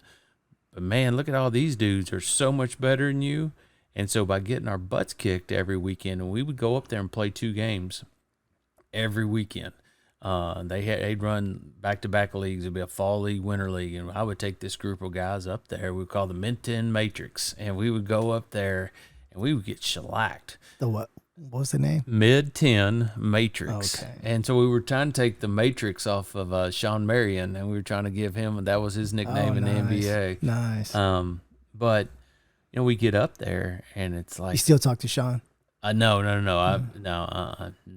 I coached against him. I was assistant coach at Cheatham my very first year when he and Trenton were in high school with their junior, senior years. Yeah, so I don't have a relationship with him at all. I do with Trenton, great guy, but so you played against Kenyatta Perry and Kenyatta was 2 years younger than me. Him and Andy Blackston and Andy McQueen, and those guys were a little bit younger than me. I played against the Willie Browns and Shad Smiths of the world, and Reggie Kazee was back there in that group too. Yeah, that's a great team out of Northeast then too. Yeah, but yeah, I think that there's no avenues here in Clarksville for kids to go. So we go and you send them on travel teams, which AAU, right? AAU, or it doesn't have to be an actual. It's all. Travel ball, basically in basketball, they call it AAU, but it's not. AAU is its own, basically league. You have to be a member and all that stuff. But it's travel. Yeah. We use AAU for wrestling as well. Yeah. But AAU basketball, that's where it's at, though, right? Oh, if you want growth. Yeah. You got to go. But here's the deal: like when you travel. Are you travel to play in good tournaments, or you travel to play in bad tournaments? As a little kid, you know how we did in baseball. We were going to go try to play against the best of the best. Yeah. And now, if you got knocked down into the silver bracket, you got knocked down to the silver bracket. It is because you didn't. I mean, we went and played the best people that we could play. In basketball, there's several different subsections of it, where AAU being the highest, and then you can work down and we won this tournament or whatever. But if you're not with the the right group, you're not getting better. You're not playing against the best of the best. So it sounds like for the sake of developmental and building a good foundation for these basketball players, we need a strong little league, so to speak. So bad. And then once again, what's that take? That takes facilities and it takes money. And it takes a bunch of volunteers who are wanting to want to get kids better. So hats off to the Holics. That family, they're the ones running the low 7, and it's strictly volunteer. Yeah. So maybe we can. We need a facility. We need a facility in Clarksville that has 6 or 7 to 8 courts, and that's run by someone who can put time and effort. It's a great coming off of that convention center would be awesome downtown if they could somehow. The convention center at Haptown, that's where they moved to. Yeah. So it's. Have you been there? No, I haven't. It's fairly nice. Yeah. But if we could have a facility where we could run tournaments and run camps, there's not too many people who run camps. Coaches that run camps anymore. I heard that they're trying to build some kind of sports facility of exit 9 and. Between 8 and 11. Have you heard? I think at one time, but I think that was a soccer complex, one of those type deals. And Lord, we don't need any more soccer complexes. But yeah, we need facilities. But it's to get into the school system, to use our facilities in the school system, you have to rent it out, and you have to. It's really tough. You got to jump through hoops. Yeah, it's really tough, and I understand the school system. And it's competitive because everybody wants them. Yeah, and I understand the school system not wanting everybody in their buildings and not taking care of your stuff. It's like people, you don't want just anybody coming in your house and using your stuff. You want to be picky about it, and that's tough if somebody's got money. And so it sounds like to a good foundation for athletes to get ready for high school is hopefully getting in some reps at different organizations like Low 7 or some of those For churches. basketball, yeah. So well, what's the foundation and preparation to get them ready for college? Oh, well, that's being in a good program. If it's being in a good program that has connections with college coaches. Obviously, if you want to go play somewhere in any sport, as long as you're willing to be away from your family and pay money or whatever, you can go sign with anybody. Not anybody being great schools, but you can go play somewhere. And there's always a place. Yeah, there's I a agree. place. There's always a but place. you're going to pay for it or whatever. Yeah, I agree. But, a kid who comes into your program, what we try to do is let their play talk for them. That's first and foremost. If you're a good player, they're going to come find you. Listen to this, parents. Let their play talk for them. Yeah, if you're a good enough player, they're going to find you. Now, saying that in basketball, you got to get out on the circuit now. It used to be when I was growing up, if you're a good enough high school basketball player, they would find you, meaning they would knock on doors and stuff and ask around.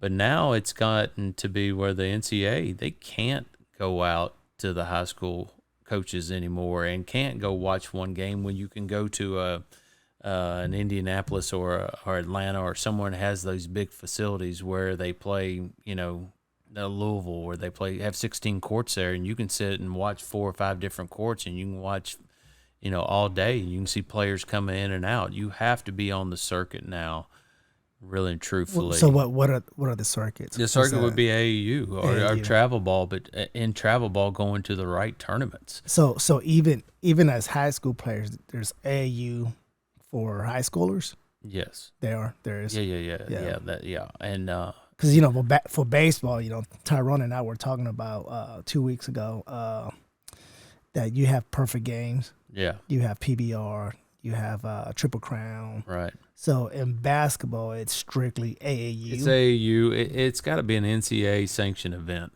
meaning there's going to be coaches there. You don't want to go to an AAU tournament where it's not NCAA sanctioned. There's not going to be any coaches there. And those are by invite only, right? Yes, most of them are. Yeah. We with Austin going through and playing AAU, he played with the team out of Nashville because we at the time didn't really have any teams in Clarksville that were going to an NCAA sanctioned event.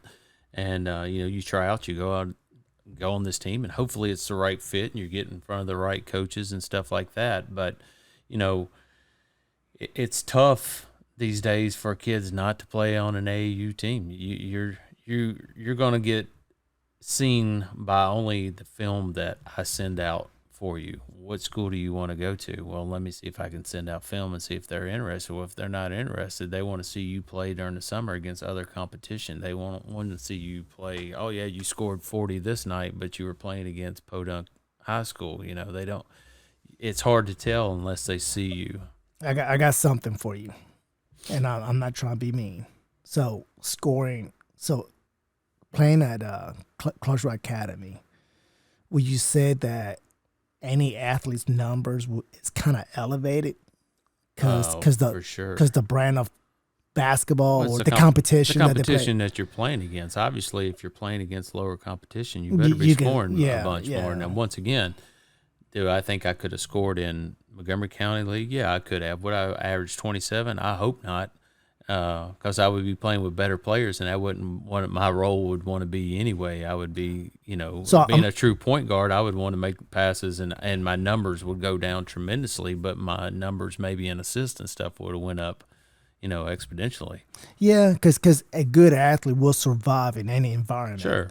So whether in your environment you had to be the scorer, right, or everything, right, where your role will probably change with better competition, and you're you said, I like that. That's good. Yeah, well, even the, when you win something at a lower level, well, could that team have beaten one of the higher schools? If it's a single A school, yeah, you won the single A division, but could you have really beaten some of the lower end teams in AAA? Probably not. That's why it's important, especially in basketball, to get a few really good players because there's only 5 of you out there. Yeah. Did you know Austin Fisher?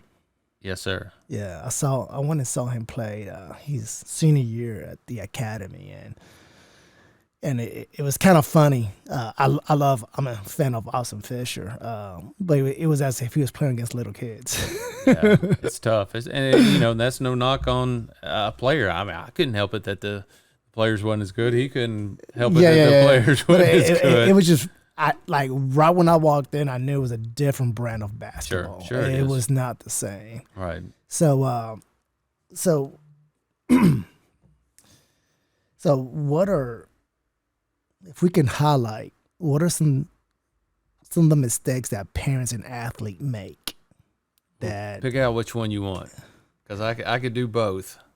But just something that you see often that they could change for their athlete to have better success. So what's a common mistake? Well, I think the one thing is it doesn't matter what you are, who you are, or what kind of player you are at 12 years old. It matters what you are at 16, 17, 18 years old.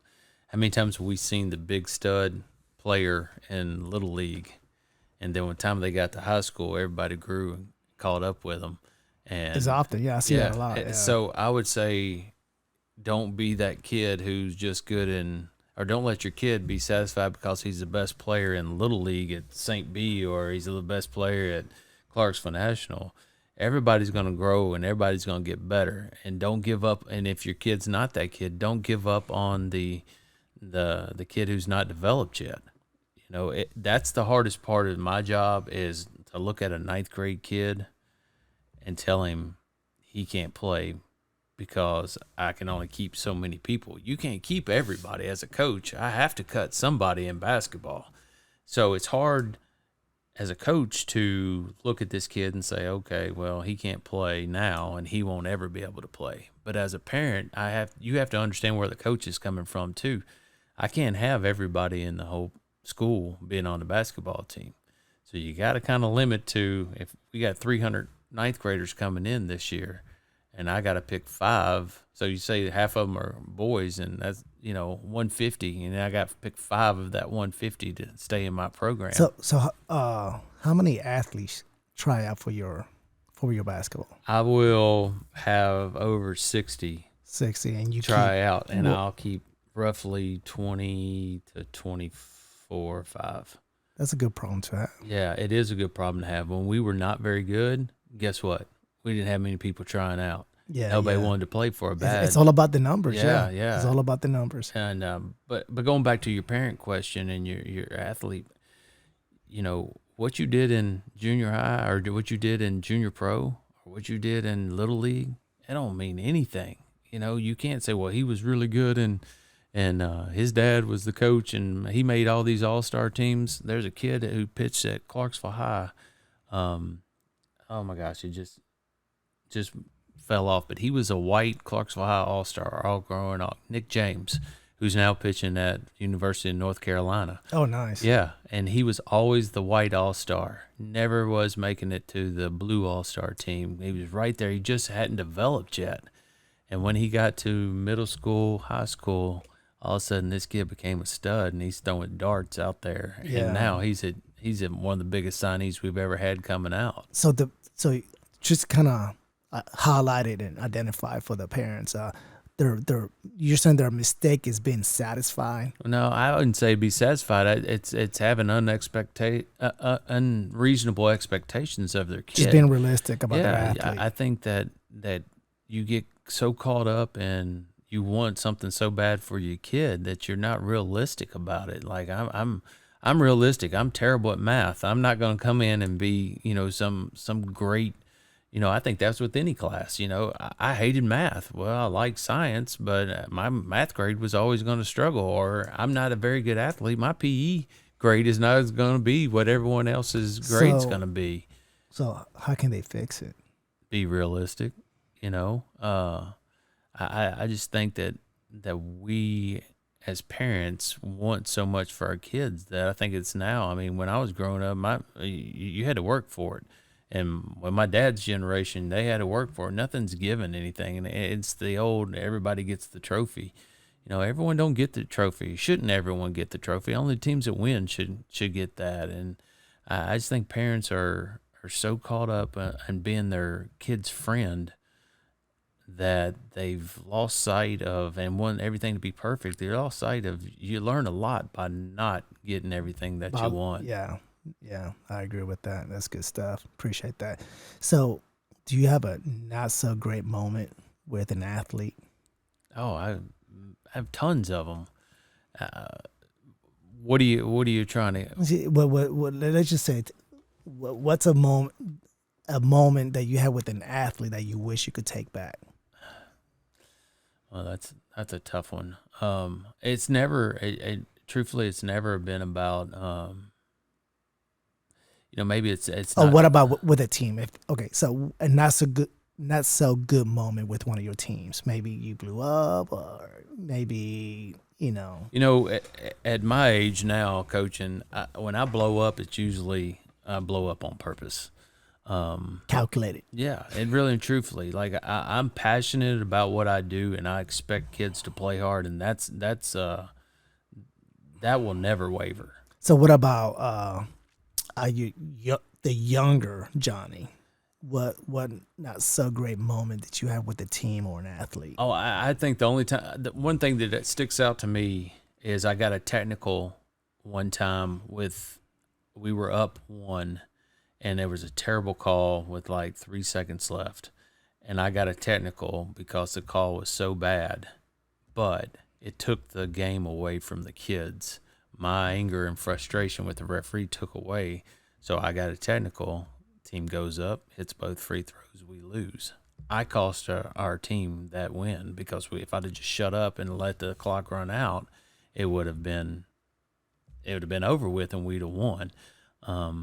So I've learned so much on how to talk to people and how to relate to parents and how to relate to kids and officials and administrators and whoever it is. But it comes with experience. Lately I can sit there and think about things that I wish I would have said, and it really and truthfully has nothing to do with basketball. It would be, I've had kids who have had home life stuff that I wish I should have just been more present for them, from just to talk, and you get caught up in your own world and having to do other things, and I should have just put some of that stuff on back burner because those kids needed a man. So do you have something in place now to prevent walking away from something like that? Nothing in place per se, but just being more mindful of it. Being more of the man. A lot of these guys just need a dad. Because I'm sure you're not the only coach that have seen that or have gone through it. So to have something in place to help. Because that'll make or break some of these athletes as a person, not as an athlete, but as a person in life. Yeah. And see, I wish we could come up with something that we can put in place. Yeah, create a system to assist those athletes. The thing with us is we just have an open door policy, and the door is always open. When you come through my door, my office door, we can talk about whatever you want to talk about. When that door closes, it can be about your parents, it can be about your girlfriend, it can be about drugs, alcohol, whatever it is.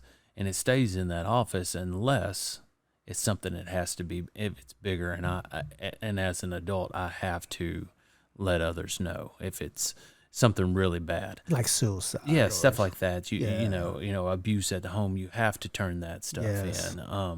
But, kids have gotten to the point where they're willing to come in there and talk about anything and everything. Do you trust your, your superior to handle those?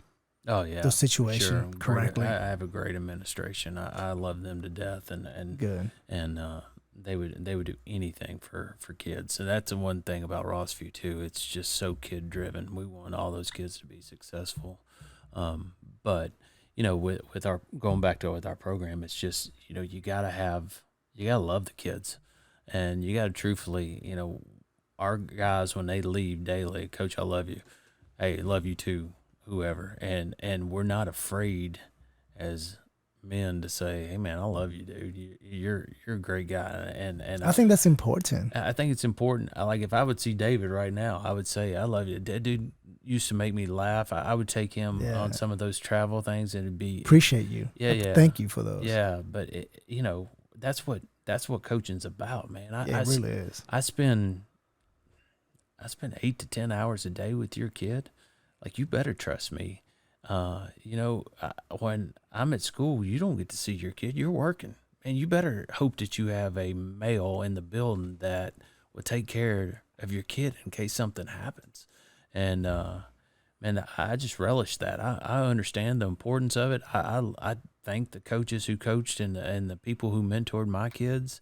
That stuff's huge. To know that we have somebody there, that you have somebody who, when your kid's down, man, I'm your dude. I mean, not only that to me is the most important thing, but the I guess the more generic concern is that you're handling the future. Right. The future's in your hands. And I respect the heck out of that too, man. And that's when you don't want that person who's just the sponsor. That's when you want somebody who's the coach. And that's when you want somebody. Yeah, I mean, dude, I've done this my whole life. I don't know anything. As people, I always say, well, you're getting up there in age. Well, one, I'm 49. I'm not up there in age. Hey, you look pretty good now. No homo. You look pretty good. You're rocking that 49 pretty well. Okay, well, and my thing is like, I mean, this is the only thing in life that I do well is coach, mentor. Yeah, man. That's what, to me, God put me on earth to be a great dad and to coach and help other guys to be men, and so I relish it, man. I really do. That's awesome. So what about a not so good moment with the opposite team or the opposite coach? You have so many of those things that come up. I want to hear the worst one.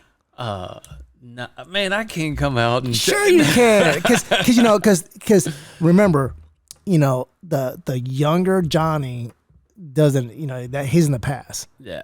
So when we this is to educate others through your good and bad experiences. I tell you what, I'll give one on somebody else that you know quite well. Bring it. Bring the dirt.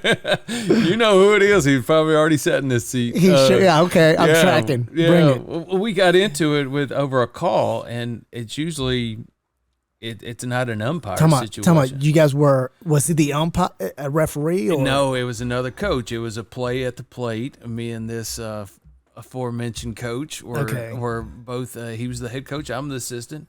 And then when you get into it, when a coach starts calling you out and starts talking to your players, that's when the things get ugly. So I'm going to switch out of that because I think that's a cop-out that I would call out somebody else. I'm going to call out myself. Summer camp, we're at Belmont, we're 3 years ago. And, those games are just basically glorified scrimmages. Well, the coach from the other school up in Kentucky, big-time program up there, was not coaching. He was watching, but he was talking to the college coaches, and he let his assistant coaches coach. Well, to me, that was a slap in the face. He thought he was big-time, and our program wasn't as good enough to compete with him. And so anyway, we proceeded to start kicking that butt, and then all of a sudden he still doesn't come over there. Well, their assistant coaches were a bunch of young dudes, and they start talking trash to my players. Well, that's one. You don't do that. You don't talk to my player. That's old Northside Clarksville in me. If you're not talking to my guys, and they started running their mouth. So in turn, my kid said something back to him, and they started yelling at me. And I was like, are you kidding me, man? You coach your kids. I'll coach my kids. And the dude came after me, and which was, if I was, smarter, I probably would have walked away and been the bigger man. But sometimes, man, you can't be the bigger man when someone's calling you out. Did you put him in a headlock? I did. I didn't do any of my wrestling moves from back in the day. But we did get talking a lot of trash. And then the head coach wanted to come over there and wanted to act like he was coaching then. And by that time, I'd had it, and I didn't want to hear all that stuff. But it was great, though, because what it did was made my team realize that I would fight for them no matter what. You had their backs, because there was only me on the bench. I didn't have any assistants at that time, and There was 4 or 5 of them, and they were giving me the business. That's beautiful, man. Yeah. I can tell you're an excellent coach. I appreciate it. I can tell. So, do you think COVID-19 changed the game of basketball any? I just hope we get to play, to be honest with you. I'm really right now worried that something's going to happen, and we're not going to get to have the season. A good positive was that volleyball had their season, which is in our same facility. And it's indoors, too. And it's indoors. And so that was a quick season, huh? Yeah. But, that we're allowed to have 370 people in there. Our gym holds about 1,200 people. And you're allowed how many? We're allowed 370. And that's going to be a big change because that revenue that we get. See, we talked about that money. Yeah. It's huge. I mean, for me to pay for officials, clock keeper, scorebook keeper, security, gatekeeper, we have to have money. And you got to have butts in the seats for that to happen. And so we might not, financially, we're going to struggle this year. What's that mean? We're not going to have new uniforms. We won't do this. How'd they come up with that number? I think it's our total capacity, and then I think it was 20% you can have. 20%. So each school is going to be different. Did they calculate that 20% will pay for officials minimum? I wish they didn't. It was what the safety protocol 20% was. safety? 20, was what it is. The same in the football stadiums. They're only 20%. having and they have like 700, like at Rossfield. Let's say. Have you been to one of those games? I have. And they count. Yeah, do you see them counting? Yeah, you for have capacity. It's an app. The tickets are now sold. Oh, that's right. An app. Yeah, it's prepaid. That's true. So you got to do West that. Creek does the same thing. Yeah, okay. which is tough because I talked to a friend the other day. I was playing golf, and he was like, "I think I'm gonna run out there and watch Rossview play." And I'm like, "Man, you can't just walk up anymore. You got to have a prepaid ticket." And he's like, "Oh, are you pretty good at golf?" No, but I love it. I'm getting Same better. here. I started playing.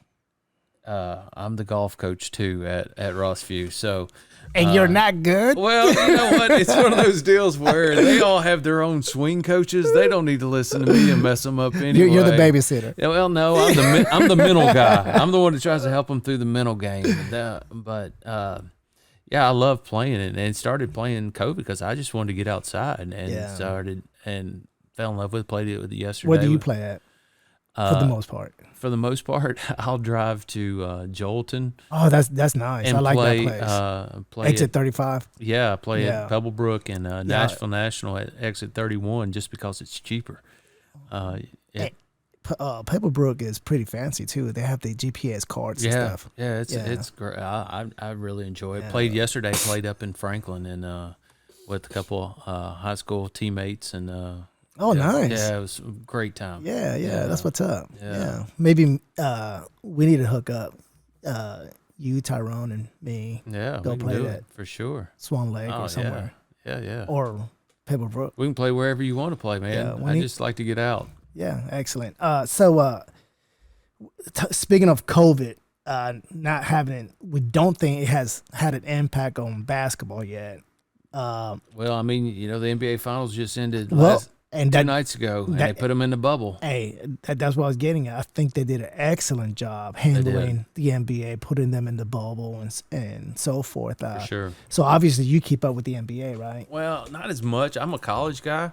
I love college programs. It's hard, with all the turnover and trades and stuff for me to get caught up in a program anymore. Growing up back in the day, I was a Boston Celtic fan because my brother was a Laker fan, so we just argue and fight and stuff like that. Lakers, huh? Yeah, he liked the Lakers back then. So still, and I'm sure he still does. No, I don't think he cares a lick about it right now. Because my next question is LeBron the GOAT or is MJ the GOAT? You know what? It's so funny you say that because at my school, in my locker room, that is brought up almost daily. And to listen to those guys talk. So hopefully they will listen to this podcast and you can tell them what you think. Exactly. Who's the GOAT? To me, there's never been anybody who has a competitive drive and as Michael Jordan. There's just no one ever wanted something as bad as that dude. I think he's just amazing that he was so talented and he worked so hard at it. But he was so competitive, and I don't think the LeBron's as competitive. How do I know that? I know. I see it. I see it, and that's actually one of my, I guess, fighting point for MJ. I just don't see that he wants it as bad as MJ did. And that's hard, man. It's hard for us to watch TV and analyze a guy, what Sure, he wants to do. Not for us. We're coaches. This is what we do. But man, there's never been a specimen who could just go down and score whenever he wanted to, like LeBron. Like, he is a grown man. You and I are on the same page. I feel that LeBron is God gifted with his body, and his he works, stature. man. He do works. Sure. My biggest issue with LeBron, so the world can know now, is that a lot of times he had the opportunity to take over a game, and kill it, but he chose. I feel like he was just gun shy. He didn't want it. He didn't want to be the hero. He would I don't know if he was trying to be a good teammate, but there's a time and place for that too, right? Yeah, there's time for. I mean, Michael Jordan didn't care. No, He's like, I'm gonna win. I'm gonna get this. Yeah, I mean, he got it. How many shots did Jordan miss to win games? You know, he missed a ton of shots to win games, but he was always the one taking those shots. On the flip side, there's been games that LeBron, the team has lost because he dished it at the end. Exactly. He didn't want to take those shots. And if you're the man, then you got to take those shots. That was my point, is as Jordan missed, I want to say it was like 73 missed game winners.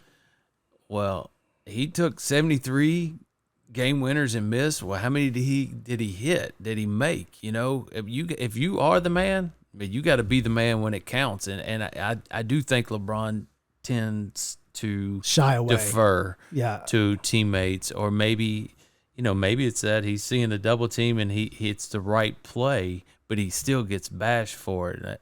It's tough, man. I'm gonna bash him. Yeah. I'll bash him all day, every day. It's tough to be the man, night in, night out. But well, to our listeners, the good news is that if you go to my website, thegameswithinthegames.com, there's a blog section. Let's talk about this. There you go. Let's blow it up. There you go. Right, but you heard it from Mr. Jackson, Johnny Jackson. Yeah. So MJ was the dude, man. I agree. Totally agree on all your points on why he is the man over LeBron. So, have you ever been ejected from a game? Yes, one time, and that'll be the last time. Hopefully, that ever happens.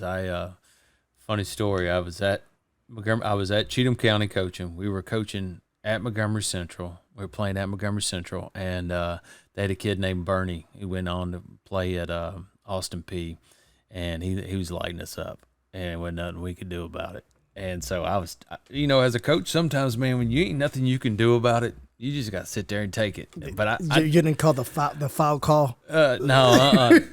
And so I was like, man, I'm tired. I'm sitting down. I'm going to get whacked here. I'm going to show my guys I'm going to fight for them. So the guy makes a call, and I said, and he runs by, and I said, he comes by, and I say, well, blow your whistle. And he turns around and tees me up. And I said, well, that's the first call you got right all night. And so he bangs me with another one. And you get 2 tees in high school, you get ejected. And it's a $250 fine. And you have to sit out 2 games. Ouch. But as a referee, they're not supposed to go bang, bang and tee you up back. They're supposed to walk away. And if you get the second one, it should be from another official or something else. But it shouldn't be a frustration. Is that a unwritten rule? That's an unwritten rule. Okay. And so anyway, I heard the second whistle, and I went and sat down real quick and kind of walked away. And the other referee comes up, and he goes, Coach, you got to go. And I was like, what are you talking about? And he's like, yeah, he gave you 2 tees. I said, well, he can't do that. And he said, well, he did, and you got to go. So I thought, you know what? This is my first year at Cheatham County, and they had struggled. And so I walked across. I thought, you know what? If I'm getting ejected, I'm going to get my money's worth. So nice. I walked across the floor. I got nose to nose with the guy, and I was like, well, what's your problem? What's the deal? And he goes, I'm tired of you 4. And I was like, you 4? It's only me and my assistant. He goes, no. the girls coach from the two girls coaches in the first game and Jimmy Young from the other side. He said, now you, he said, I'm tired of listening to all y'all. I said, wait a second. So you eject me because you're mad at all of the coaches? He goes, yeah, get out of here. And I was like, I probably used a few choice words as I walked away, but it was like a scene out of Hoosiers.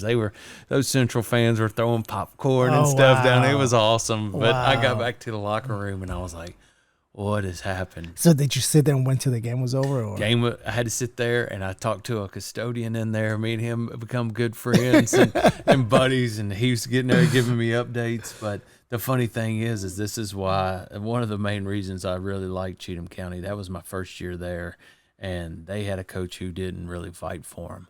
He kind of just he was just done, and so they had to endure that for a year.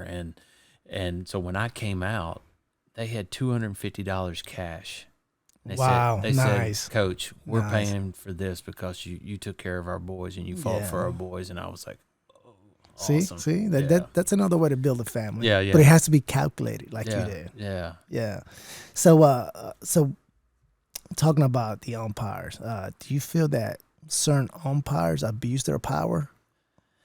Man, that's really touchy because I mean, just so you know, I like to talk about touchy stuff. I hope nobody's listening to this. I hope everybody is listening. That's my refereeing friends. Man, it's tough. Being a baseball coach and being a basketball coach and doing it for so long, like you become in the circle. Well, okay, before you start. All right.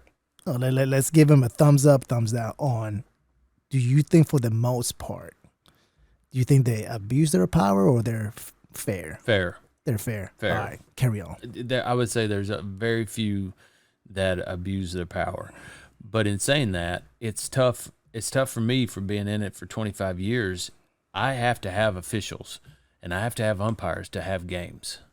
So do you hand select the officials? No, I wish you could, but no, that comes from there's a Middle Tennessee Basketball Officials Association. But for the most part, demographically, they try and keep them around the same area. They do. So they don't have to travel that much, right? Because my point is that, man, those are me and you. Why are we love the game? Why are we not out there umpiring and refereeing? Well, we don't do it because we don't want a bunch of people yelling at us and getting up and down the floor. Hey, that's real. That's the thing. I think it was like 10 years ago they had a major shortage of officials. Oh, we do right now. Because of the parents, because of the coaches. just the abuse from who. I mean, for what they get paid, who in the world would want to do that? It's guys who love the game, who love to give back, and who really. I mean, we have to have them. I think you're going to get a lot of good calls now after this podcast. Well, my point is that once you've been in it for so long, you get to know those guys too, and you know that. True, that's true. And whether you like it or not, you become friends with guys that you hang out with. So does it make it easier or not so easy to give them hell? It's give and take because you got to know who. I got to know how to talk to you as a man, and I got to know how to talk to him as a man. And so what you might like to be talked to, you might not mind me getting on your butt, but you may not want me. You may have had a hard childhood or something, or I had a bad day at work, or you didn't get an extra scoop of ice cream or something in the hospitality room, and you might not, take to me yelling at you tonight. So it's one of those deals with I try to coach my team. And I make my players do this. At the beginning of the year, I'll put player, coach, referee. You circle which one you want to be. If you want to be a player, circle that player. But you're not going to coach and you're not going to referee. And just from knowing a lot. That's a good little rule for the parents, too. Oh, yeah. And as a parent, your voice matters to referees. If we got jerk parents who sit up there and yell and yell and yell, man, you think we're going to get a call when it comes down to it? That's probably not as obvious in basketball like it is in baseball. Oh yeah, I think you're wrong, man. Really? Oh yeah, because you're in a confined area, at least in the. But you got so many more people out there. Right? Yeah, but man, when you zone in on a guy, when a guy's riding you, telling you you're terrible and you need glasses and all that stuff, man, you find that guy real quick. And I bet. and so it's hard, man, because you're trying to coach your players and you're trying to look up at your parents like be quiet, like this is not the time for you to run your mouth. Obviously, you have some of those. Oh, I think everyone does. We have a player parent meeting at the beginning of the year, and we address stuff like that. Like, man, cheer for your kid, but more importantly, cheer for everybody's kid. Now, you don't have to cheer for Clarksville High's kids, but you cheer for all of the kids that's wearing our jerseys tonight. You let me deal with the coaching. Trust me, I've studied it a lot more than you have, and I'll put the 5 kids out there that's going to give our program a chance to win. You just worry about being supportive. Well, that's not going to happen because everyone thinks that they know everything, to be honest with you. And I'd like to do this. I'd like to go to a parent who they think they know everything, or they yell at the referees or whatever, and I'd like to go to their work and just yell at them and tell them how bad they suck. Wouldn't that be awesome? You suck. You're terrible. You can't see whatever. Because darn well everybody who goes to and watches games. You can't type worth a damn. Yeah, you know what I'm saying? Like, come on, man. There's a time and place. Just be supportive of the kids. Yeah. If people say, well, it's my right. I paid my $5. I can say what I want to say. Nope, that's not true. Yeah, you're an adult. Act like it. You can have that $5 back. Yeah, man. And I think Tyrone hit it on the nail. A few weeks ago, he goes, just, trust the process. Yeah. Whether they're starting this night, the next night, just trust the process. Yeah, exactly. And that, man, you talking about playing time, I could go on forever about that because, look, I spend 8 hours a day with them. I work with them all preseason, all off season, during the season. I see I see all the stuff, all the shots that he misses during. You guys are practicing right now, right? No, we're not. We're just conditioning right now, lifting weights, and they can have open gym, which means I can sit there in a chair and just watch them play pickup ball, which is awful.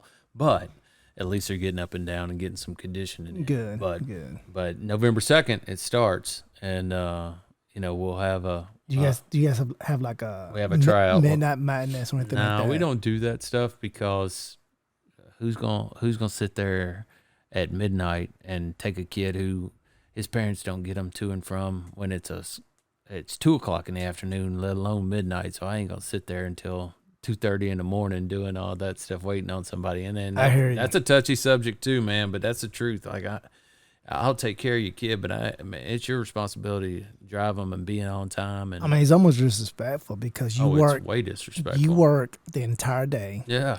And then you stay after. Yes.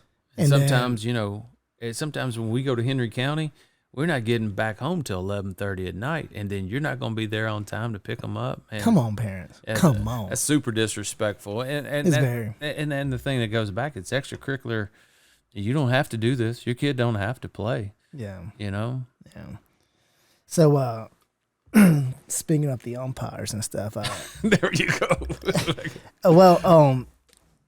There's a podcast called The Whistleblower. Have you heard of it? No, I haven't.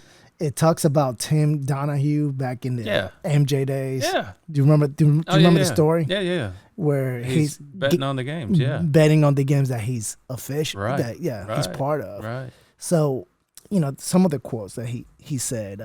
He said, let me see if I can find it here. I can make a team win by 6 points any given night. That's one of his quotes. What do you think about that? Well, I think that he's pretty classless and he needs to be locked up. If he's, he shouldn't be ever refereeing or ever involved in sports. If you're cheating, if you're cheating anything like that, that's just the integrity of the game. That's just somebody who's sick and got some addiction problems, gambling, because that's people who do gamble on games and find out that somebody's cheating on the inside. Holy moly, that's a whole different story. I think they found that it was more of an NBA thing than a official thing. Yeah. But for a statement like that, that's pretty strong. That's a strong statement. It's crazy. And he went on to say that because they were asking, well, how do you do that? He goes, well, with you traditionally want to do that with bang bang plays. Sure.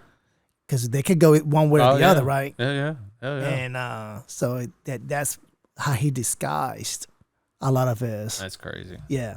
So this is what I'm getting at. I wanted to, that is an excellent podcast, The Whistleblower. You'll find it anywhere, wherever you listen to your podcast. But they need to pay me for that. But this is just strictly my observation. And you have been in the baseball world, so I felt that forever that Coach Hetland gets away with better calls than other programs, in my opinion. And I don't know if...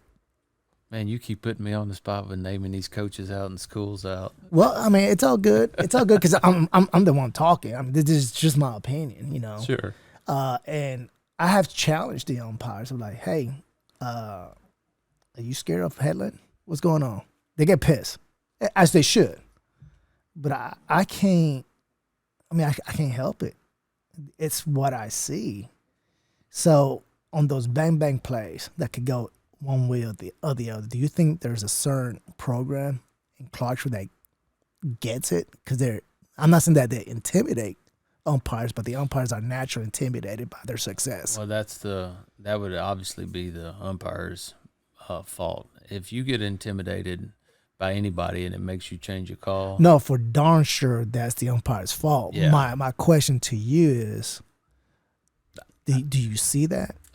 Man, I would never call out another coach or another program. I would. Well, it's not Hetland's fault that that he has a lot of success, and some umpires are they fear that success. Well, I think Coach Hetland is one's a great coach. Definitely. Two, he's got experience and even D1 college experience. So if he says it, then he might know the rule better than the umpire. So from that standpoint, I use my experience on the basketball court. If I have a young official who comes in there and they're not for sure what the call is, I'm going to tell him what the call is and why he missed it. So it's because it's not my fault that I know the rule book better than some of the younger guys, officials. And we as coaches, if you're smart, you're going to use your knowledge against someone who's less knowledgeable in the business. So at the beginning of the podcast, you told us that you're connected to the north side. So that's kind born and raised on the north side. North side. So that's kind of what I'm getting at. I feel that the south side potentially get better calls than the north side for the most part. And I don't know if it's because the success drives that, and there's a little bit more fear into some of these younger umpires, especially the younger ones. Yeah, I don't know, man. That's a tough one. I would just hope that they were out there doing the best they could. And here's some of the things that I see that's wrong with is that we don't have enough good officials because we just don't have enough mass that we can teach them. You got to have whoever shows up sometimes. And I think sometimes these guys who referee, which would be another reason why coaches in other sports maybe should referee other sports, to give us more depth in refereeing, is I feel like some of the guys never played the game before. And so that's sort of like a parent who's up there yelling about, coaching or whatever. If you never even played, I know you didn't play. I was in the same high school with you, and you're going to be yelling at me about, something. So I think sometimes an inexperience with anything, and umpire and referee, and also bang bang plays are just that. They're called bang bang for a reason. It's a hard judgment sometimes. And so if somebody's in your ear, you probably, and the other guy's just a sponsor, then I'd probably you're gonna win that call. And I'm gonna win that call. You're gonna My win gosh, that call. I better win that call. See, and that's what I'm getting at. A bang bang play, I will never argue a bang bang Yeah, play. block charge in basketball. That's a tough one, man. Was he still? Was he moving? Was he in a guarding position? Who initiated the contact? those are tough ones. Those are ones I don't really argue that much. It's the rule calls that what drive me crazy when you just miss a rule interpretation. That's when I'll get in your Because you don't know your craft. Yeah. Or and what you're supposed to know. And that's what I think it is with a lot of the umpires, referees who tend to get influenced maybe by somebody who's strong-voiced or strong-willed, is that, you're intimidated. You are intimidated by somebody who knows whatever. If I was coming to your job and you were starting talking about chemistry, I would be kind of, I would be, intimidated a little bit because I don't know chemistry very well. Yeah, but like, report that shit. You're like, okay. No, not me. I won't do that. So I won't, like, I don't argue bang bang plays. But when I do step in is when I notice there's a pattern. Oh yeah, sure. That there's all the bang bang plays somehow goes to. Oh, we've all been there, man. I've always had every call go against us. It feels like, and trust me, and it's my duty to fight for my athletes in my program. Oh yeah, to challenge those the umpires. I mean, just so you guys know, I love you guys. You guys are a very important part of the game, but we have a job to do. Yeah, and if I was umpiring or refereeing, I would listen to you, but I'm not listening to those people up in the stands. Oh, I hear you. You know what I'm saying? It's those people yelling up in the stands and I'm like, come on, man, this is my job. Let me handle this guy, not you.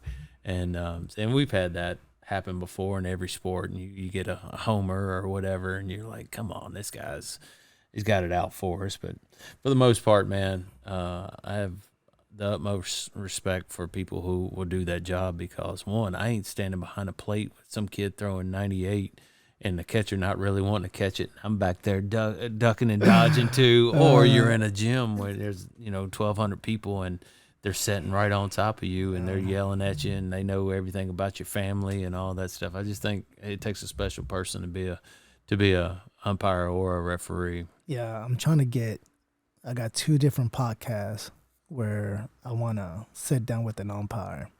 There's one called Catching the Umpire, basically where we go through the game that the catcher plays throughout the game to win the umpire over. Yeah. And it's like you nailed it. Like the umpire doesn't want to get hit by 90 miles an hour. So it's the catcher has to guarantee that that's not going to happen. Right. They become buddies. But you know what? If you're respectful to a referee or umpire, like that's half the game. It is, and that's why I constantly are preaching to my guys. There's your body language and how you treat if you'll go pick up the basketball and hand it to the referee where he doesn't have to go do it, or if you'll just say yes sir, or that was a foul, or what could I have done different here maybe. If you'll just be respectful, it goes a long way in life. There's some of the life lesson stuff, man. Just be respectful, and you'll. I mean, and the same thing. Like I teach, not only that I teach little things like that, but also in school. Like you gotta win the teachers over. And you gotta sit in the first 3 rows of and you gotta engage, and you gotta ask questions, and always talking to my guy. We do grade checks. I'll do them randomly probably every 2 or 3 weeks. I'll do a grade check, and why are you struggling in this class? Well, it's she didn't do this or she didn't do that. Come on, man. No. She didn't wake up that morning trying to fail you. So any of you young bucks out there that are hating on the teachers, really and truthfully, look in the mirror. It's you. You're not doing the work. I was that dude. I mean, I didn't like school, but I knew how to play the game to understand that, man, everybody wants to be respected. And I mean, really, not only that's a game that needs to be played, but actually that's just the right way to go about things. It's reality, man. Sit in the first 3 rows, you pay attention, and if you don't get it, you know what? They're going to probably take care of you because they know you're trying.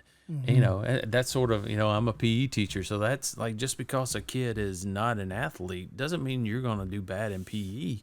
Now, you may not test well, but as a teacher, it's effort. I'm giving participation and effort. If you're sweating and you're laughing, having a good time, and you try a sport that you ain't never tried before, man, you're golden. You don't worry about Coach Jackson's class, man. He's going to take care of you because that's what it should be about. Have you ever seen an athlete that didn't try out, Yeah. and he was in your PE class, and you saw that gold nugget, and then you were like, "Hey, buddy." There's not many walking the halls. If they're walking the halls, they're on my team. I don't let athletes who can help us not be on the team. Good. But the problem is sometimes those guys don't have the grades, don't have the behavior, and then we don't. I'm not going to sacrifice that ever because a kid can play, and they're not going to be on my team if you can't keep the grade and you can't keep your behavior up. What's the percentage of those athletes walking around Rossby that cannot be part of the team because of their grades or behavior? Yeah, man, that'd be a tough one. There's once again, if you can play basketball in our program, like we're gonna do everything we can to get you right and to get you help and study.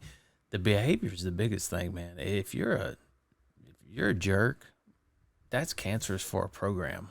I don't keep. I've cut kids who've left our school and went and have played against us and beat us because they didn't act right or the grades wasn't right.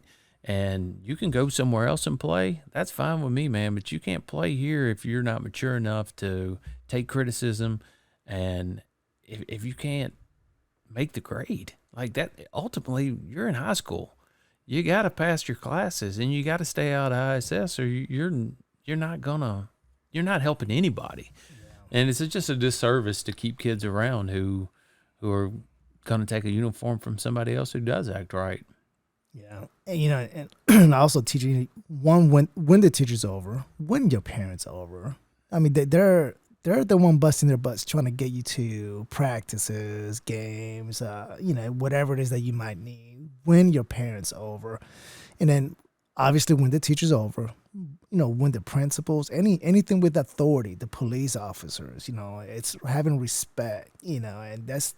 You got to play the game that way. Well, it's not that, like you said, it's not even a game. It's just doing the right thing and doing it right every time. Yeah. It's your parents are doing everything they can to do the best that they can for you. There's not many parents who are out there to get you. And, when I hear a kid be disrespectful to his kid, I'll step in immediately and address that. And we're not going to act that way.